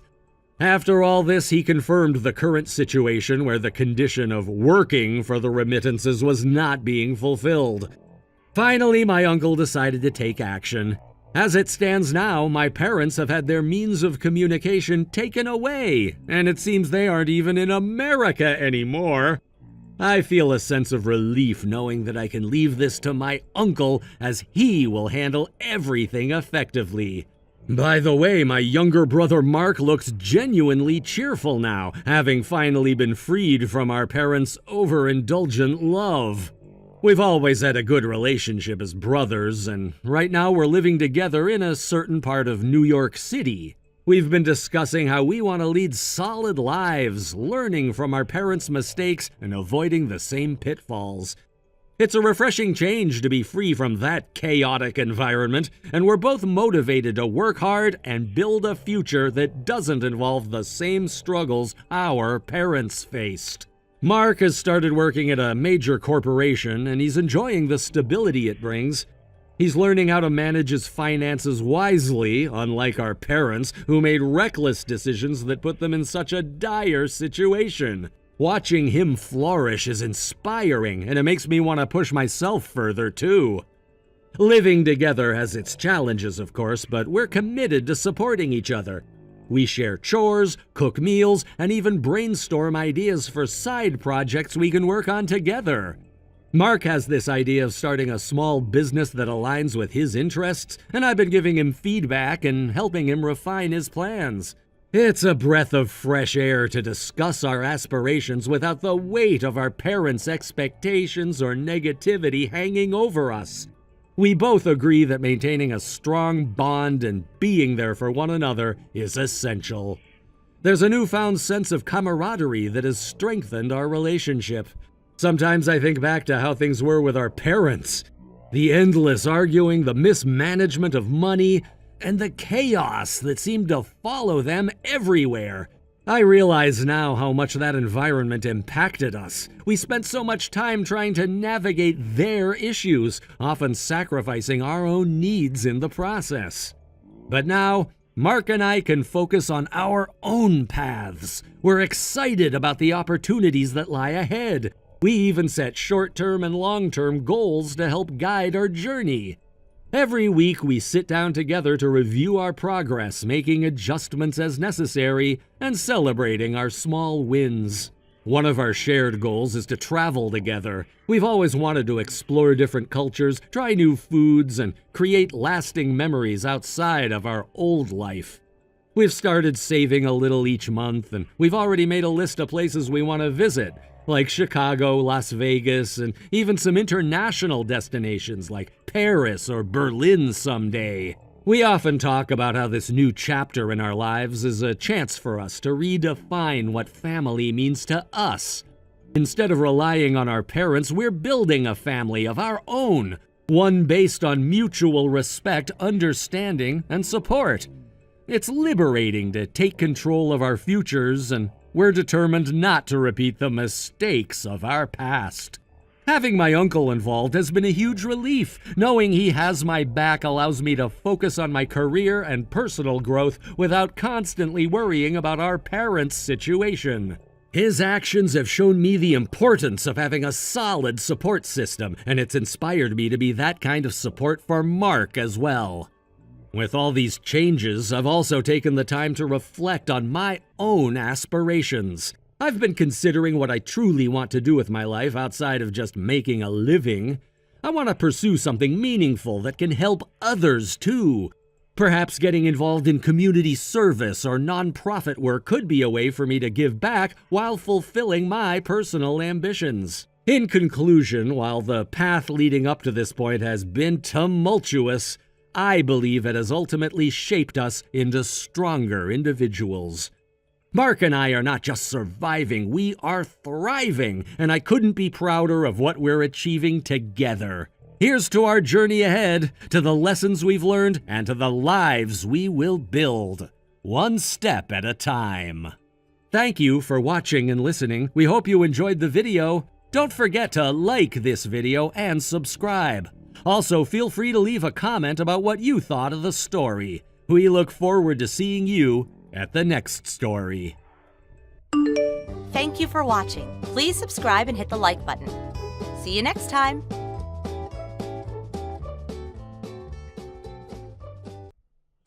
Hey!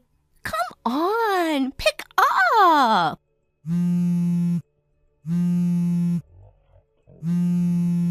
Rena! Sorry for the delay. I was bathing the baby. What's up? Huh? That kind of thing can wait. If you don't reply to your mom friends right away, don't be surprised when people start avoiding you, you know. Okay. Anyway, did you need something? Oh, right. I heard your family's going on a vacation, huh? What? No, we don't have any trips planned at the moment. Where'd you hear that? Oh, come on. Don't play dumb with me. That kind of excuse might work on the other moms, but not on me. I'm really not playing dumb. We honestly don't have anything scheduled. Are you sure you're not thinking of someone else? Nope, definitely you. I overheard some of the other moms saying you mentioned a trip, so don't even try to deny it. I'm telling you, I haven't said anything like that. We really don't have a family trip planned. So, where are you going? Okay, you're not listening. There is no trip. Can you stop now? So you're really not going to tell me the destination, huh? What is even happening right now? Why are you so desperate to believe we're taking a vacation? I keep saying we're not. Well, if you're going to be like that, I'll just find out myself. And once I know the details, I'll make sure my whole family tags along. Wait, what? Your family, wasn't it 4 kids? Not just them. It'll be me and my husband, of course. Also my parents. Oh, and my brother and his wife. You're joking, right? That's 10 people. Oops, I forgot my brother's 3 sons. 13? Yup. With that many people, going on a trip is usually impossible for us. That's why I figured we'd just join in on yours this time. I have said this so many times now. We are not going anywhere. Oh, come on. Your husband makes good money, right? Covering the cost of a few extra people isn't going to bankrupt you. You're not even pretending to make sense anymore. Look, just tell me the dates and I'll only bring my husband and kids. Just the 6 of us. Sound fair? There are no dates because there is no trip. Wow. Even after all this, you still won't tell me, huh? Well, fine. You're just wasting your breath anyway, LOL. You have no idea how good I am at gathering information. Why won't you believe me?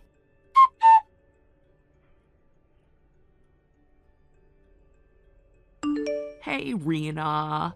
So, the big move is almost here, huh? You're really flying out the day after tomorrow? Hi, Lisa. Yeah, it's really happening. It still feels kind of surreal, honestly. In just a few days, I'll be waking up in a completely unfamiliar place, starting from scratch. I keep telling myself I'm ready, but it's a lot. I can imagine.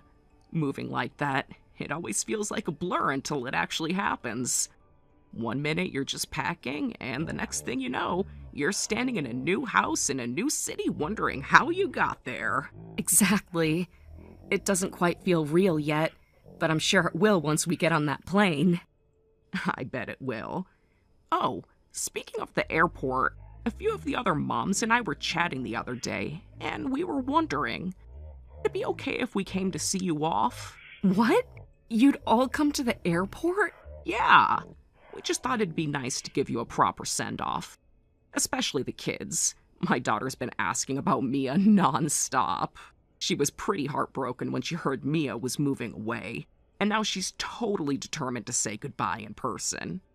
That's so sweet. I honestly wasn't expecting that. I didn't want to make a big deal out of it or inconvenience anyone. Oh, stop. You're not inconveniencing anyone. We want to be there. This neighborhood won't be the same without you and Mia. I mean, we've done so much together over the years. School events, birthday parties, summer play dates. It only feels right to say goodbye properly.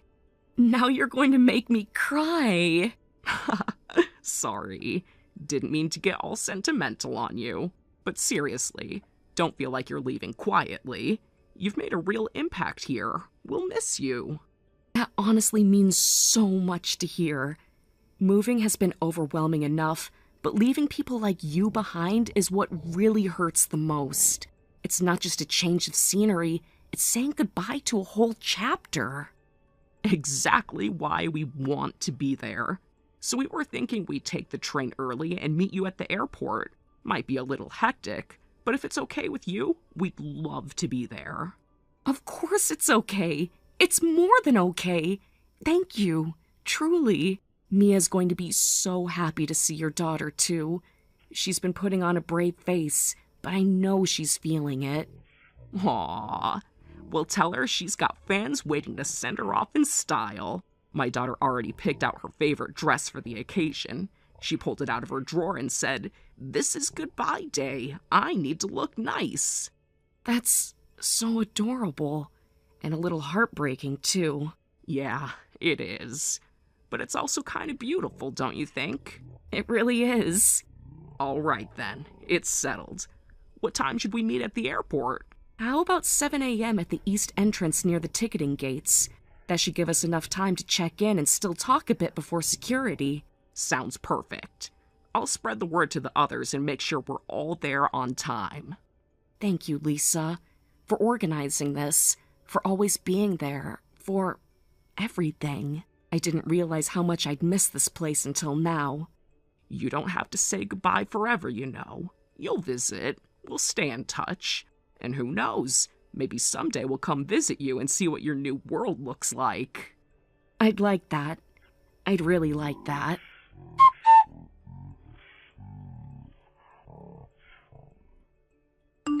Hey, Rena!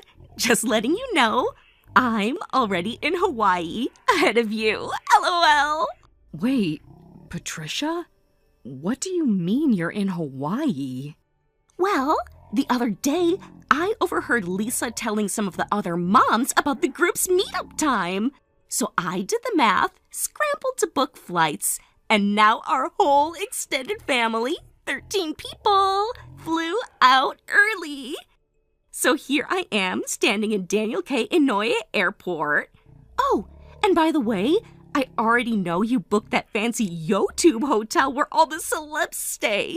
No escaping me now, LOL. Patricia? And before I forget, just a heads up, I'll be invoicing you for the airfare and the luxury hotel. Since we spotted the plane tickets, I'll include a little handling fee. Altogether, $5,000 should cover it. We pretty much spent everything getting here, so I've only got like $10 in my wallet. Once we meet up, I'll need you to hand me the cash, stat. Oh, and for the hotel, I was thinking minimum $500 a night per person. Naturally, you're covering that too, for all 13 of us. Thanks! Patricia, I need you to stop for a second and listen. What is it? I moved to the Bahamas. What? To be specific, I'm literally boarding a flight to the Bahamas right now. We're relocating permanently.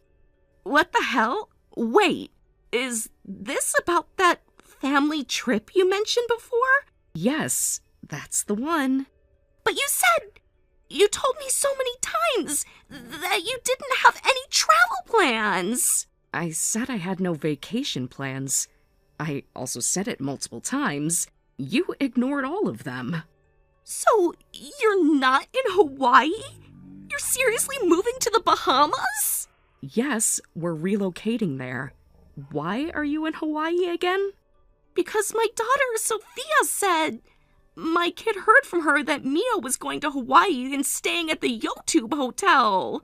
Sophia? Yes! Then, Lisa said something about meeting up at the train station at 7 a.m. today with the other moms. So obviously, I thought it was a big group trip. I assumed your family was going with them. It made perfect sense. Well, I just asked Lisa. She came to drop us off at the airport. She said that when we were telling Sophia about our move, we showed her a beach photo from the Bahamas. Sophia apparently confused it with Hawaii, since that's where we traveled last year. You're kidding me! She knows the difference now. But I'm guessing your kid overheard Sophia before the correction was made, and the whole Hawaii idea spiraled from there. Okay, what the hell? So you're saying this whole Bahamas thing is real? How come I'm just hearing about it? Because I didn't think it was something I needed to tell you. Excuse me? Look, let's be honest. Our kids are in the same class, sure. But you and I, we're not exactly close. You're not one of the moms I talk to regularly, Patricia. Are you serious? I don't want to make a big fuss, so I only shared the news with close friends. Moms I actually see outside of school events. Other than that, I've just been answering questions if people ask directly. Wow! So that's how it is, huh? Keeping secrets and playing favorites? That's so sneaky and messed up! Sorry, but the one who's confused here isn't me. Let me break this down for you. You heard a rumor. You disregarded me, the source who told you multiple times we weren't going on a trip. You glued together random pieces of secondhand gossip and arrived at your own fantasy of a Hawaii vacation. Then, you took it even further and assumed not only was I paying for my trip, but for yours too? 13 people, Patricia? And now I'm the one being shady? Then what about the hotel? You are staying at the YoTube hotel, so obviously this was a trip. Wait, oh my god. You're lying about moving just to avoid paying for us, aren't you? That's it, isn't it? You're just trying to back out of the bill. Nope. We're staying at the YoTube hotel in the Bahamas, not Hawaii. What? We can't move into our place for another week. So my husband's company, he works in hospitality, they arranged a temporary stay for us at the YoTube branch in Nassau. Wait, he works at the hotel? Yes, he just got transferred there. It's a long-term assignment, so we're all moving together. Simple as that. And what about us? What are we supposed to do? What do you mean, us? We're stranded in Hawaii with nowhere to stay. Don't you feel even a little bad for us? Find a hotel for tonight, or fly back home. We can't. We have no money left. I spent almost everything on the plane tickets. We only have $10 on us. $10? That's it? Well, yeah. I assumed you were footing the bill. Why would you assume that? Because you're always showing off. And your daughter said you were staying at a luxury hotel. It made sense at the time, okay? Let me get this straight. I tell you multiple times that we're not going on vacation. You ignore me. You cobble together misheard, outdated info from kids and gossip. Then you organize a 13-person trip without telling me? You buy nothing but one-way tickets, arrive in Hawaii, and expect me, someone you barely talk to pay for everything? I thought maybe you'd be generous. With $5,000 in flight expenses? Luxury hotels at $500 per night per person? 13 people? Well, are you actually hearing yourself? But I only have $10 left. That's your problem, not mine. You can't just leave us like this. I have no obligation to help you. We're mom friends. Not anymore. I've just left the country. We're not even in the same continent now. Please don't do this. Boarding call. Goodbye, Patricia. Wait, Rena, don't hang up.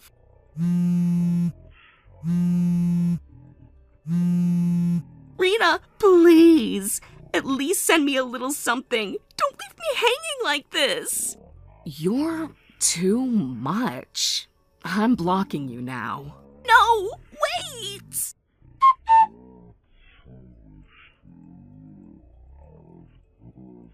And so, just like that, our family boarded the plane and took off for the Bahamas.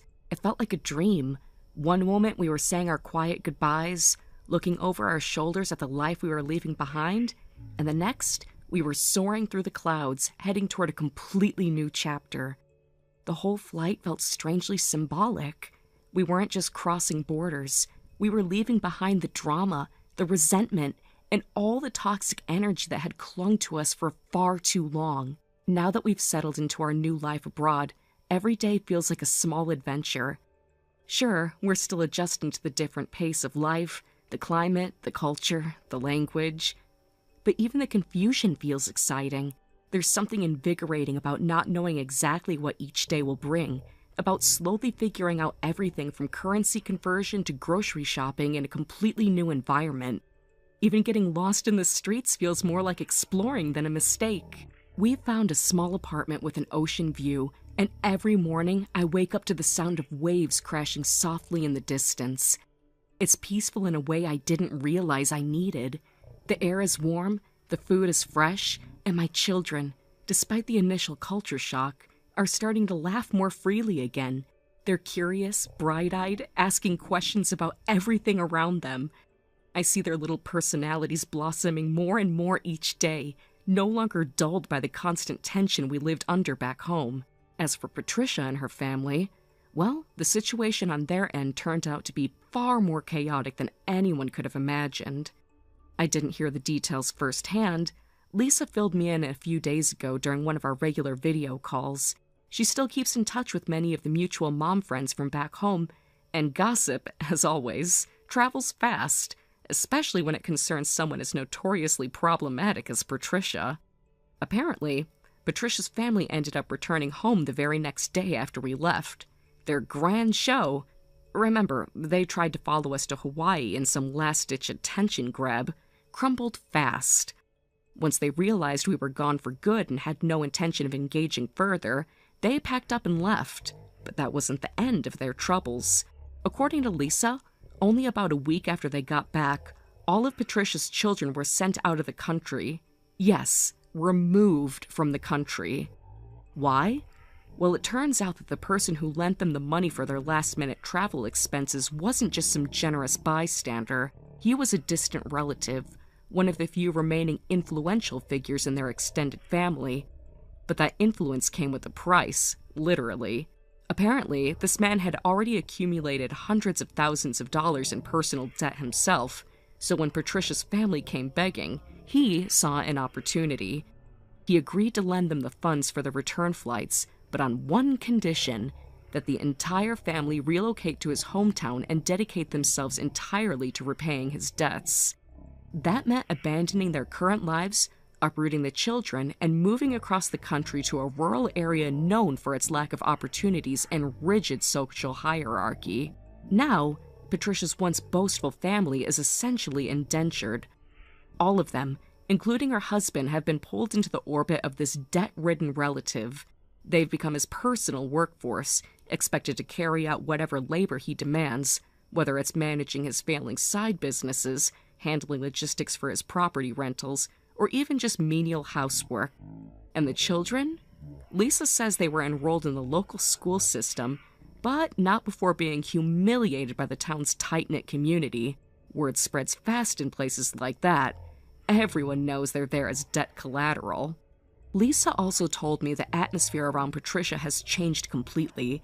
She used to strut into every event or gathering like she owned the room. Hair done, nails perfect, voice dripping with condescension. But now, she's practically invisible. She's no longer on social media. Her number has changed. She hasn't shown her face at any community meetups, nor has she tried to contact any of the mom friends. And honestly, no one misses her. In fact, from what Lisa told me, most of the other moms were relieved to see her gone. That woman had burned so many bridges with her arrogance, her competitiveness, her two-faced gossip, that her downfall has become something of a communal breath of fresh air. They're saying things like, "Finally, we can meet without all the tension, and it's been so peaceful since she left." It's almost poetic, isn't it? The very person who thrived on judging others, who looked down on everyone else as if she were untouchable, has now been stripped of all that superiority. Her name has become a cautionary tale, a reminder of what happens when you spend your life trying to control, manipulate, and belittle everyone around you. Meanwhile, I'm watching my children chase sand crabs along the beach, their laughter echoing in the sea breeze. I'm cooking new dishes, learning bits of the local language, and forming friendships with people from cultures I'd never encountered before. We're not rich, we're not extravagant, but we're happy, we're safe, and we're free. Every now and then, I get messages from old friends back home saying how inspired they are that we actually made the leap, that we left behind all the noise and chose a better life for ourselves. They tell me they wish they had the courage to do the same. Maybe that's what this is in the end. A story of two families, one that tried to control everything and ended up in servitude, and one that let go, took a leap, and found freedom. I'll take this life, waves, uncertainties, new beginnings and all, over the suffocating drama of the past any day. And as I sit here, typing this under the golden glow of a Bahamian sunset, I can honestly say I don't regret a single thing. Thank you for watching and listening. We hope you enjoyed this video. Don't forget to like this video and subscribe. Also, feel free to leave a comment about what you thought of the story. We look forward to seeing you at the next story.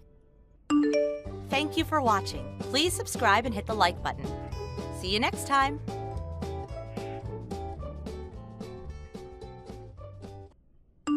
Mike, I want a divorce. What? You've been gone since the day before yesterday, and now you just drop this? Yeah, because what's the point in coming home? You're the only one there. It's boring, empty. I feel nothing when I walk through that door. We don't have kids. Our parents live apart. Of course it's just me at home. That's normal. That's our life. But I can't stand it anymore. It's not about the silence or the house. It's you. I hate being your wife. It's suffocating. So I'm done. Let's just end it. Sure, just send over $15,000 in alimony and we'll call it even. What? And don't expect to split any assets. In fact, we won't be doing a 50-50 split because based on your little adventures and how much you blew on hotel rooms, gifts, and drinks with your boyfriend, you've already wasted close to $20,000 of our shared finances. Wait, what are you even talking about? Don't even try it. I know everything. You've been staying at his apartment, haven't you? That's not... How did you... I checked the credit card records, hotel bookings, ride shares, spa visits charged to our joint account. Not to mention the GPS logs from the car you left parked near his place for 3 days. You really thought you were being discreet? You were watching me? Didn't need to. You left a digital trail so wide even a blind man could follow it. And don't worry, your charming little side piece, I'll be billing him for damages too. Adultery comes with a price. Hold on, wait. I'll come back and we can talk about this face to face, okay? Sure, but just so you know, the lease on the apartment already canceled. My stuff's been moved out. What? I cleaned out my things yesterday, took photos, documented everything. Oh, and by the way, you might want to drop by quickly. Why? Your beloved designer handbags, the ones you guard like they're your own children, yeah, they're still sitting there. If you don't come by tomorrow, I'm giving the landlord permission to trash anything left inside. Are you out of your mind? Tomorrow? That's Monday! Exactly. Clock's ticking, sweetheart. What the hell is wrong with you? You wanted out. I'm helping. You're unbelievable. You're so cold, so heartless. You think this makes you look strong? It makes you pathetic. I'll let my lawyer know to expect a call from yours. You can direct any further whining through them. I hate this side of you. I've always hated it. And yet you thought I'd be soft enough to let you cheat, lie, steal money, and still walk away clean? You're an absolute monster. No, I just finally stopped pretending.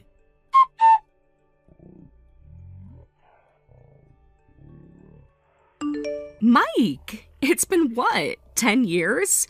I went through so much trouble just to get your new number. Oh, it's you.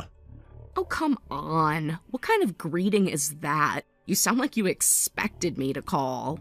I heard from the mutual friend you tricked into giving it to you. Apparently you spun some ridiculous story about how I've been dying to get back together with you, and they fell for it. They called me right after, apologizing like crazy for leaking my number. So yeah, I was expecting this mess.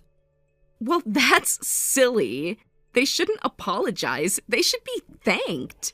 They're the sweet little Cupid that reunited us. Don't you feel the romance?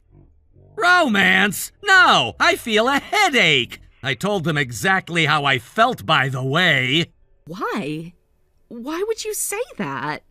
Really? The fact that you have to ask that makes me want to ask you why. Wait, I get it. You're embarrassed. What? You meant to contact me first, didn't you? But then you realized, oops, you didn't have my number anymore.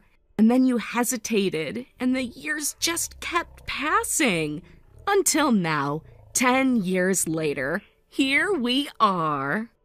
What the hell are you even talking about? I haven't once, not even once, wanted to see you again since the day we divorced. I deleted your contact info myself, changed my number intentionally. Yeah, of course. I get it. You're trying to save face. You regret acting out of anger back then, don't you? Regret? No! If anything, I've never been more certain about a decision in my life. Oh, come on. You're just being shy. I know it deep down. You're glad I called, aren't you? Not even a little. You seriously think this was some kind of grand romantic move? Because from my perspective, it's just pathetic. Aw, don't play dumb. You missed me. You just didn't know how to admit it. All this denial? It's classic Mike. The dodging, the sarcasm, it's just a cover-up for the love that's still there. Okay, you clearly haven't changed a bit. What's next? Are you gonna tell me my promotion had something to do with you, too? Actually, yes. You did become a CEO 3 years ago, didn't you? I did. Again. That has nothing to do with you. Oh, please. Don't be silly. Of course it has to do with me. How could it not? You became the man you are today because of our story. Because of the pain, the heartbreak. Because you lost me. You seriously believe that, don't you? I know it. When I heard about your promotion, I thought, wow, he's done so well, but he must be lost without me. And then it hit me. Maybe you couldn't reach out because you lost my number. So I decided to do the kind thing. I contacted you myself. Isn't that sweet? No, it's disturbing. Come on. Now that we've reconnected, you can stop pretending. I'll forgive the cold shoulder and we can start over. Let's get married again. Absolutely not. What? Are you seriously under the impression that everything I've worked for, every accomplishment, every step forward was all for you? Well, yeah. Wrong. Dead wrong. Everything I've achieved these past 10 years, my career, my peace of mind, my sanity, all of it came because I got away from you. Huh? Leaving you was the best thing that ever happened to me. The moment the divorce papers were finalized, I felt like a massive weight had been lifted off my life. You weren't inspiration. You were a curse. Mike. And you know what's funny? I didn't even realize how toxic you were until I saw how peaceful life could be without you. No chaos, no manipulative games, just silence, progress, and freedom. You're exaggerating. Am I? Then how come after the divorce I stopped losing sleep? How come after the divorce I built a business from the ground up without a single sabotage from someone who claims to love me? How come every person in my life now lifts me up instead of dragging me down? But we had something special. You cheated on me. You drained our savings. You humiliated me. There was nothing special about it, except how spectacularly I managed to rebuild after you left. I thought we had a connection. You thought wrong. We don't have anything. We never did. And just because I picked up the phone this once doesn't mean I want you back in my life. It just means I wanted to make one thing very clear. Mike. I will never, ever get back together with you. And I will never speak to you again. So lose this number. For good. Wait, can't we at least meet? Goodbye.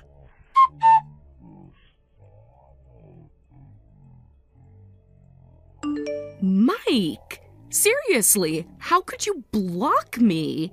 That's so cruel. But guess what? I got a brand new phone just so I could talk to you again. Alice, you changed your phone just to contact me again? Do you even hear yourself? That's actually terrifying. Oh, stop. You're just being shy again. I get it. You're flustered, so it comes out as sarcasm and insults. Classic Mike. But you're hurting my feelings, you know? No, this isn't shyness. This is me telling you my actual feelings, written clearly in black and white. Okay. Anyway, so can you give me your current address? I forgot to ask when I got your number. Silly me. Also, when should we submit our marriage registration form? What?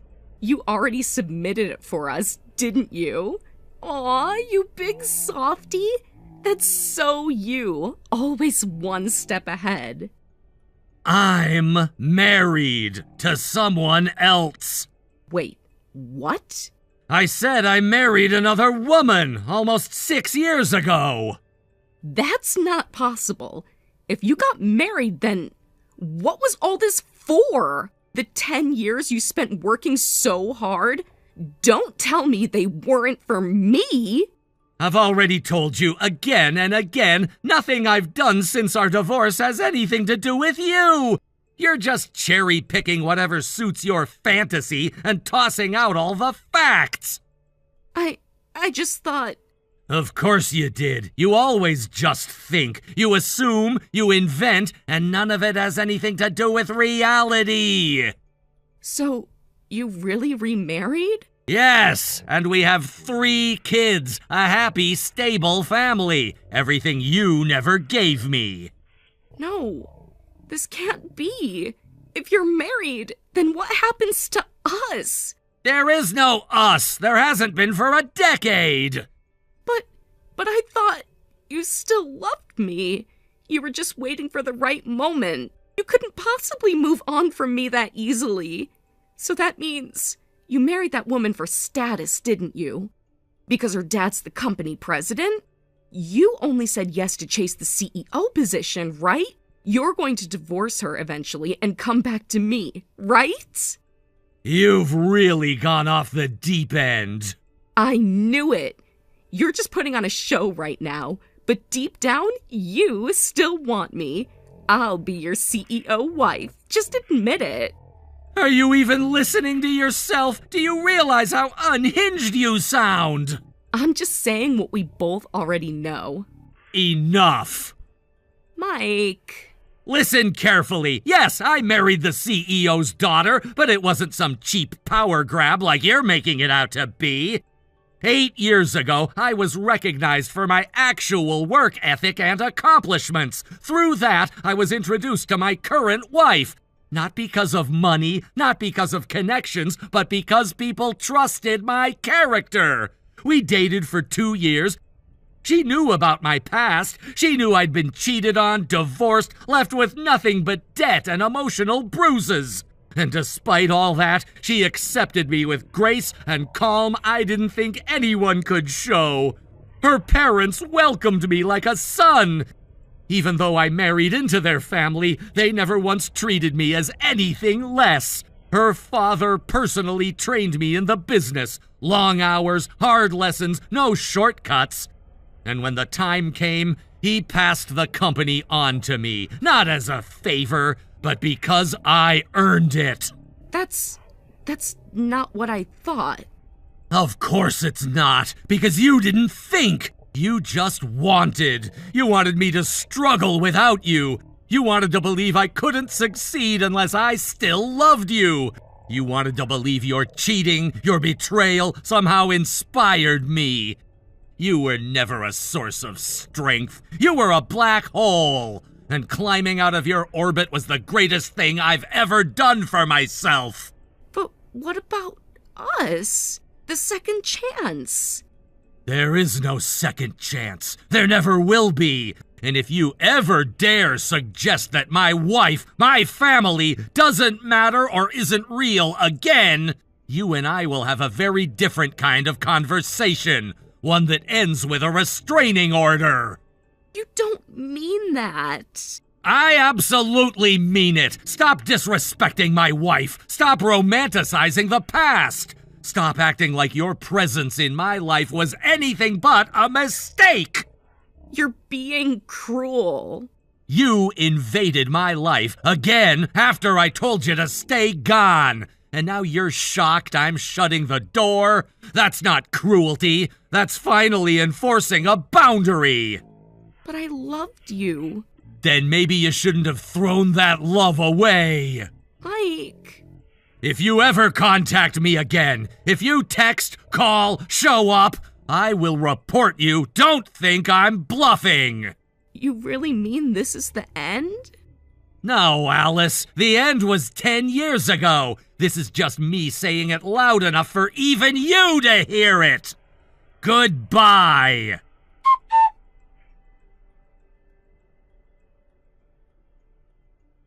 Mike! I'm standing in front of your office building right now. I couldn't figure out where your house was, so I figured this would be faster. Listen, I need to talk to you. I actually went ahead and terminated the lease on my apartment. The paperwork's done. I have to move out in 2 weeks. I'll officially be homeless. But that's only because I truly believed we were going to get married again. I cut off ties with my old friends, too, so I've got nowhere to go now. And all of that, this entire situation, is your responsibility, Mike. So please, take responsibility. Marry me.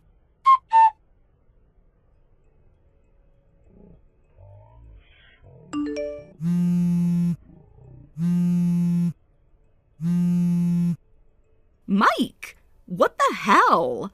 I walked into the lobby just now and all of a sudden security surrounded me like I was a criminal. They escorted me out of the building. Do you have any idea how humiliating that was?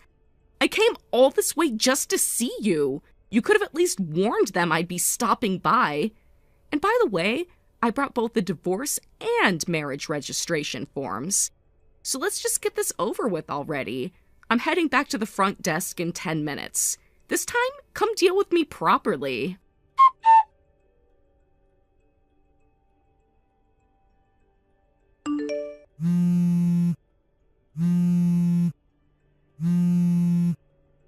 Ugh! Mike! This is getting ridiculous. They threw me out again. Are you kidding me? Why didn't you tell reception I'd be coming?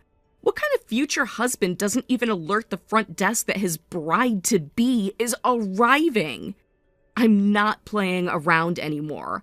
If you don't fix this, I'm going to legal next. Tell them I'm your future wife and to welcome me with the respect I deserve. Make sure they address me properly. Future Madam CEO.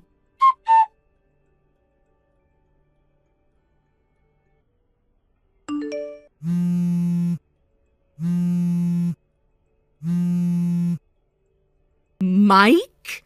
What the hell was yesterday about? Security told me if I showed up again, they'd call the police. I had no choice. I had to leave. Is this how you treat the woman who loved you? I'll be sending you a formal claim. Damages, emotional distress, medical expenses. Total $30,000. One-time payment, non-negotiable. What the hell? This is the first message you send me after ignoring me all day? I filed a police report. You're officially listed as a public disturbance and named in a damage claim. Wait, you're serious? Dead serious. When you forced your way into the building and caused that scene in the lobby, You knocked over multiple pallets of fragile products that were due for client delivery. All of them destroyed. We lost the entire shipment. That's thousands in losses. That wasn't my fault. They shouldn't have blocked me. Also, 2 people were physically injured during the incident. The front desk receptionist and one of the security staff suffered cuts and sprains trying to contain the situation you started. They're now under medical treatment. You'll be covering their compensation. $30,000? That number was calculated after consultation with my attorney. If you want the police report withdrawn, pay the amount in full. You're giving me 2 choices. Pay 30 grand or get arrested? Correct. Otherwise, the criminal case proceeds. Your name goes on record, you'll be prosecuted, and you'll have a permanent criminal history. Think carefully. But I'm already in so much debt. I can't possibly handle more. Then you probably should have thought of that before showing up uninvited, unhinged, and violent. This is your mess. Clean it up. This isn't fair. You knew I had debts. You knew I was being chased for money. I did know. In fact, I had my team look into it when you kept popping up like some ghost from the past. Guess what we found? What? You've been slapped with multiple alimony claims over the past few years, repeated cheating. You slept with wealthy married men to try and get them to cover your debts. And each time the wife found out, and you ended up with more claims. It's a whole pattern of escalating recklessness, a spiral of manipulation, deceit, and stupidity. You actually dug into my past? You were so persistent, I figured something had to be off. And what do you know? Every move you've made in the past 10 years has been a desperate lunge for money. You don't love me. You just see me as another wallet to drain. That's not true. Save it! I'm not your solution. I'm not your savior. And I'm definitely not your fallback plan. I divorced you for a reason, and now I remember exactly why I should have done it sooner. Mike, please, don't do this.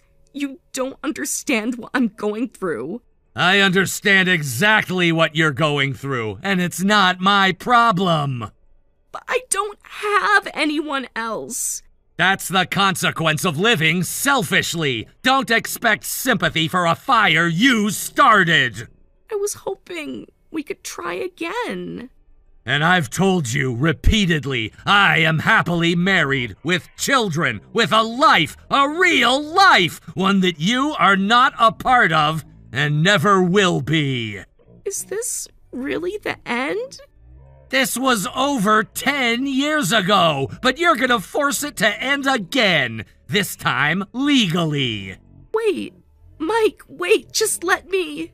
I have a company to run and staff to protect. I don't have time to babysit the consequences of your drama. From here on, speak only through legal representation. Goodbye.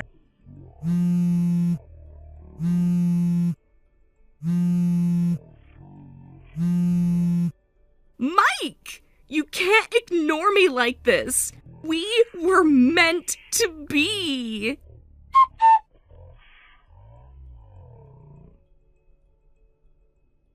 That day, I decided to address everything head on.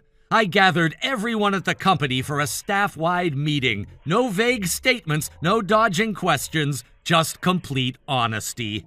I stood at the front of the room and explained the situation in full without sugarcoating a single detail.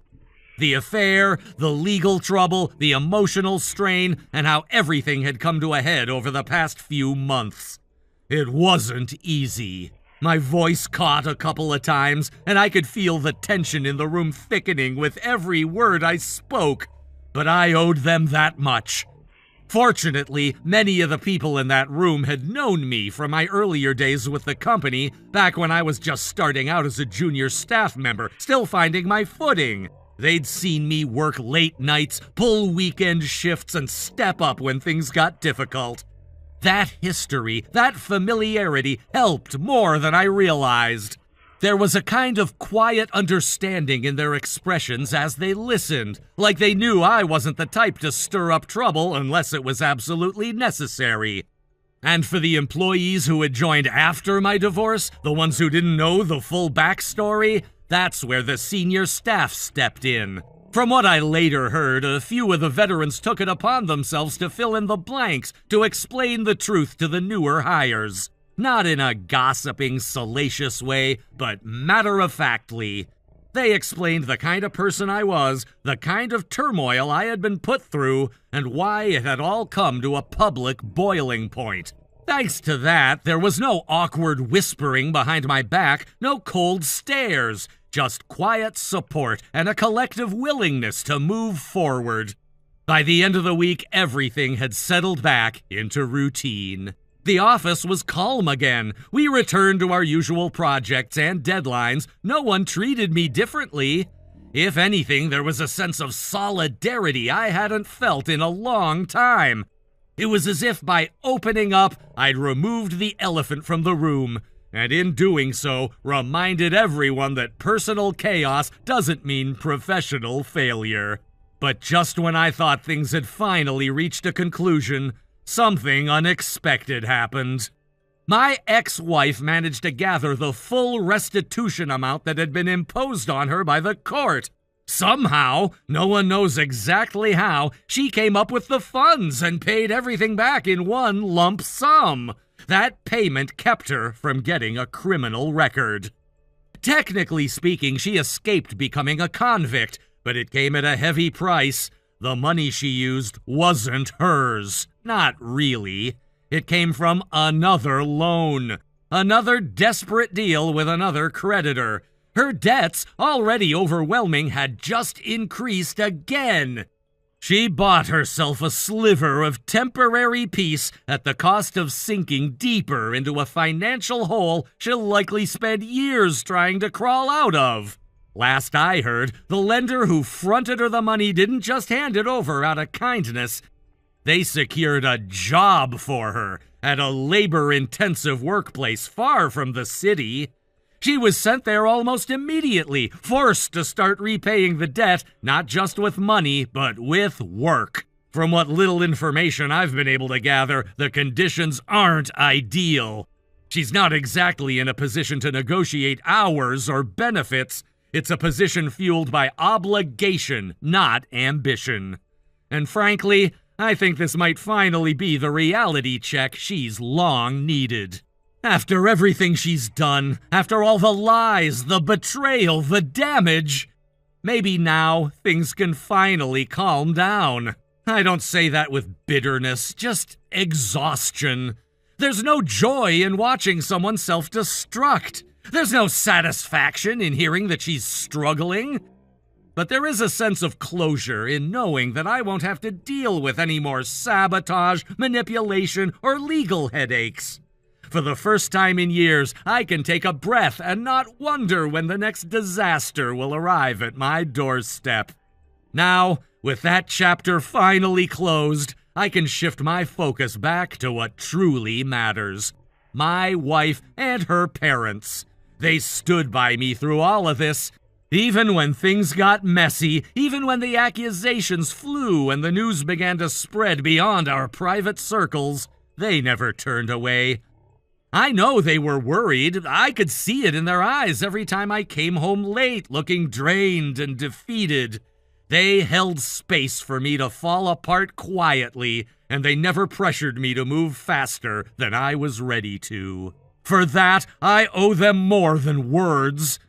So I've decided to plan something special, something that gives back to the people who carried me through the darkest months of my life. Soon, I'm gonna surprise them with a family trip, a proper vacation, somewhere warm, peaceful, and far removed from all the noise we've endured.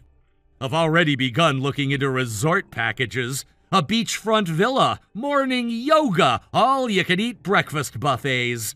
Something luxurious, yes, but more importantly, something restorative. I want to watch my wife laugh freely without worry.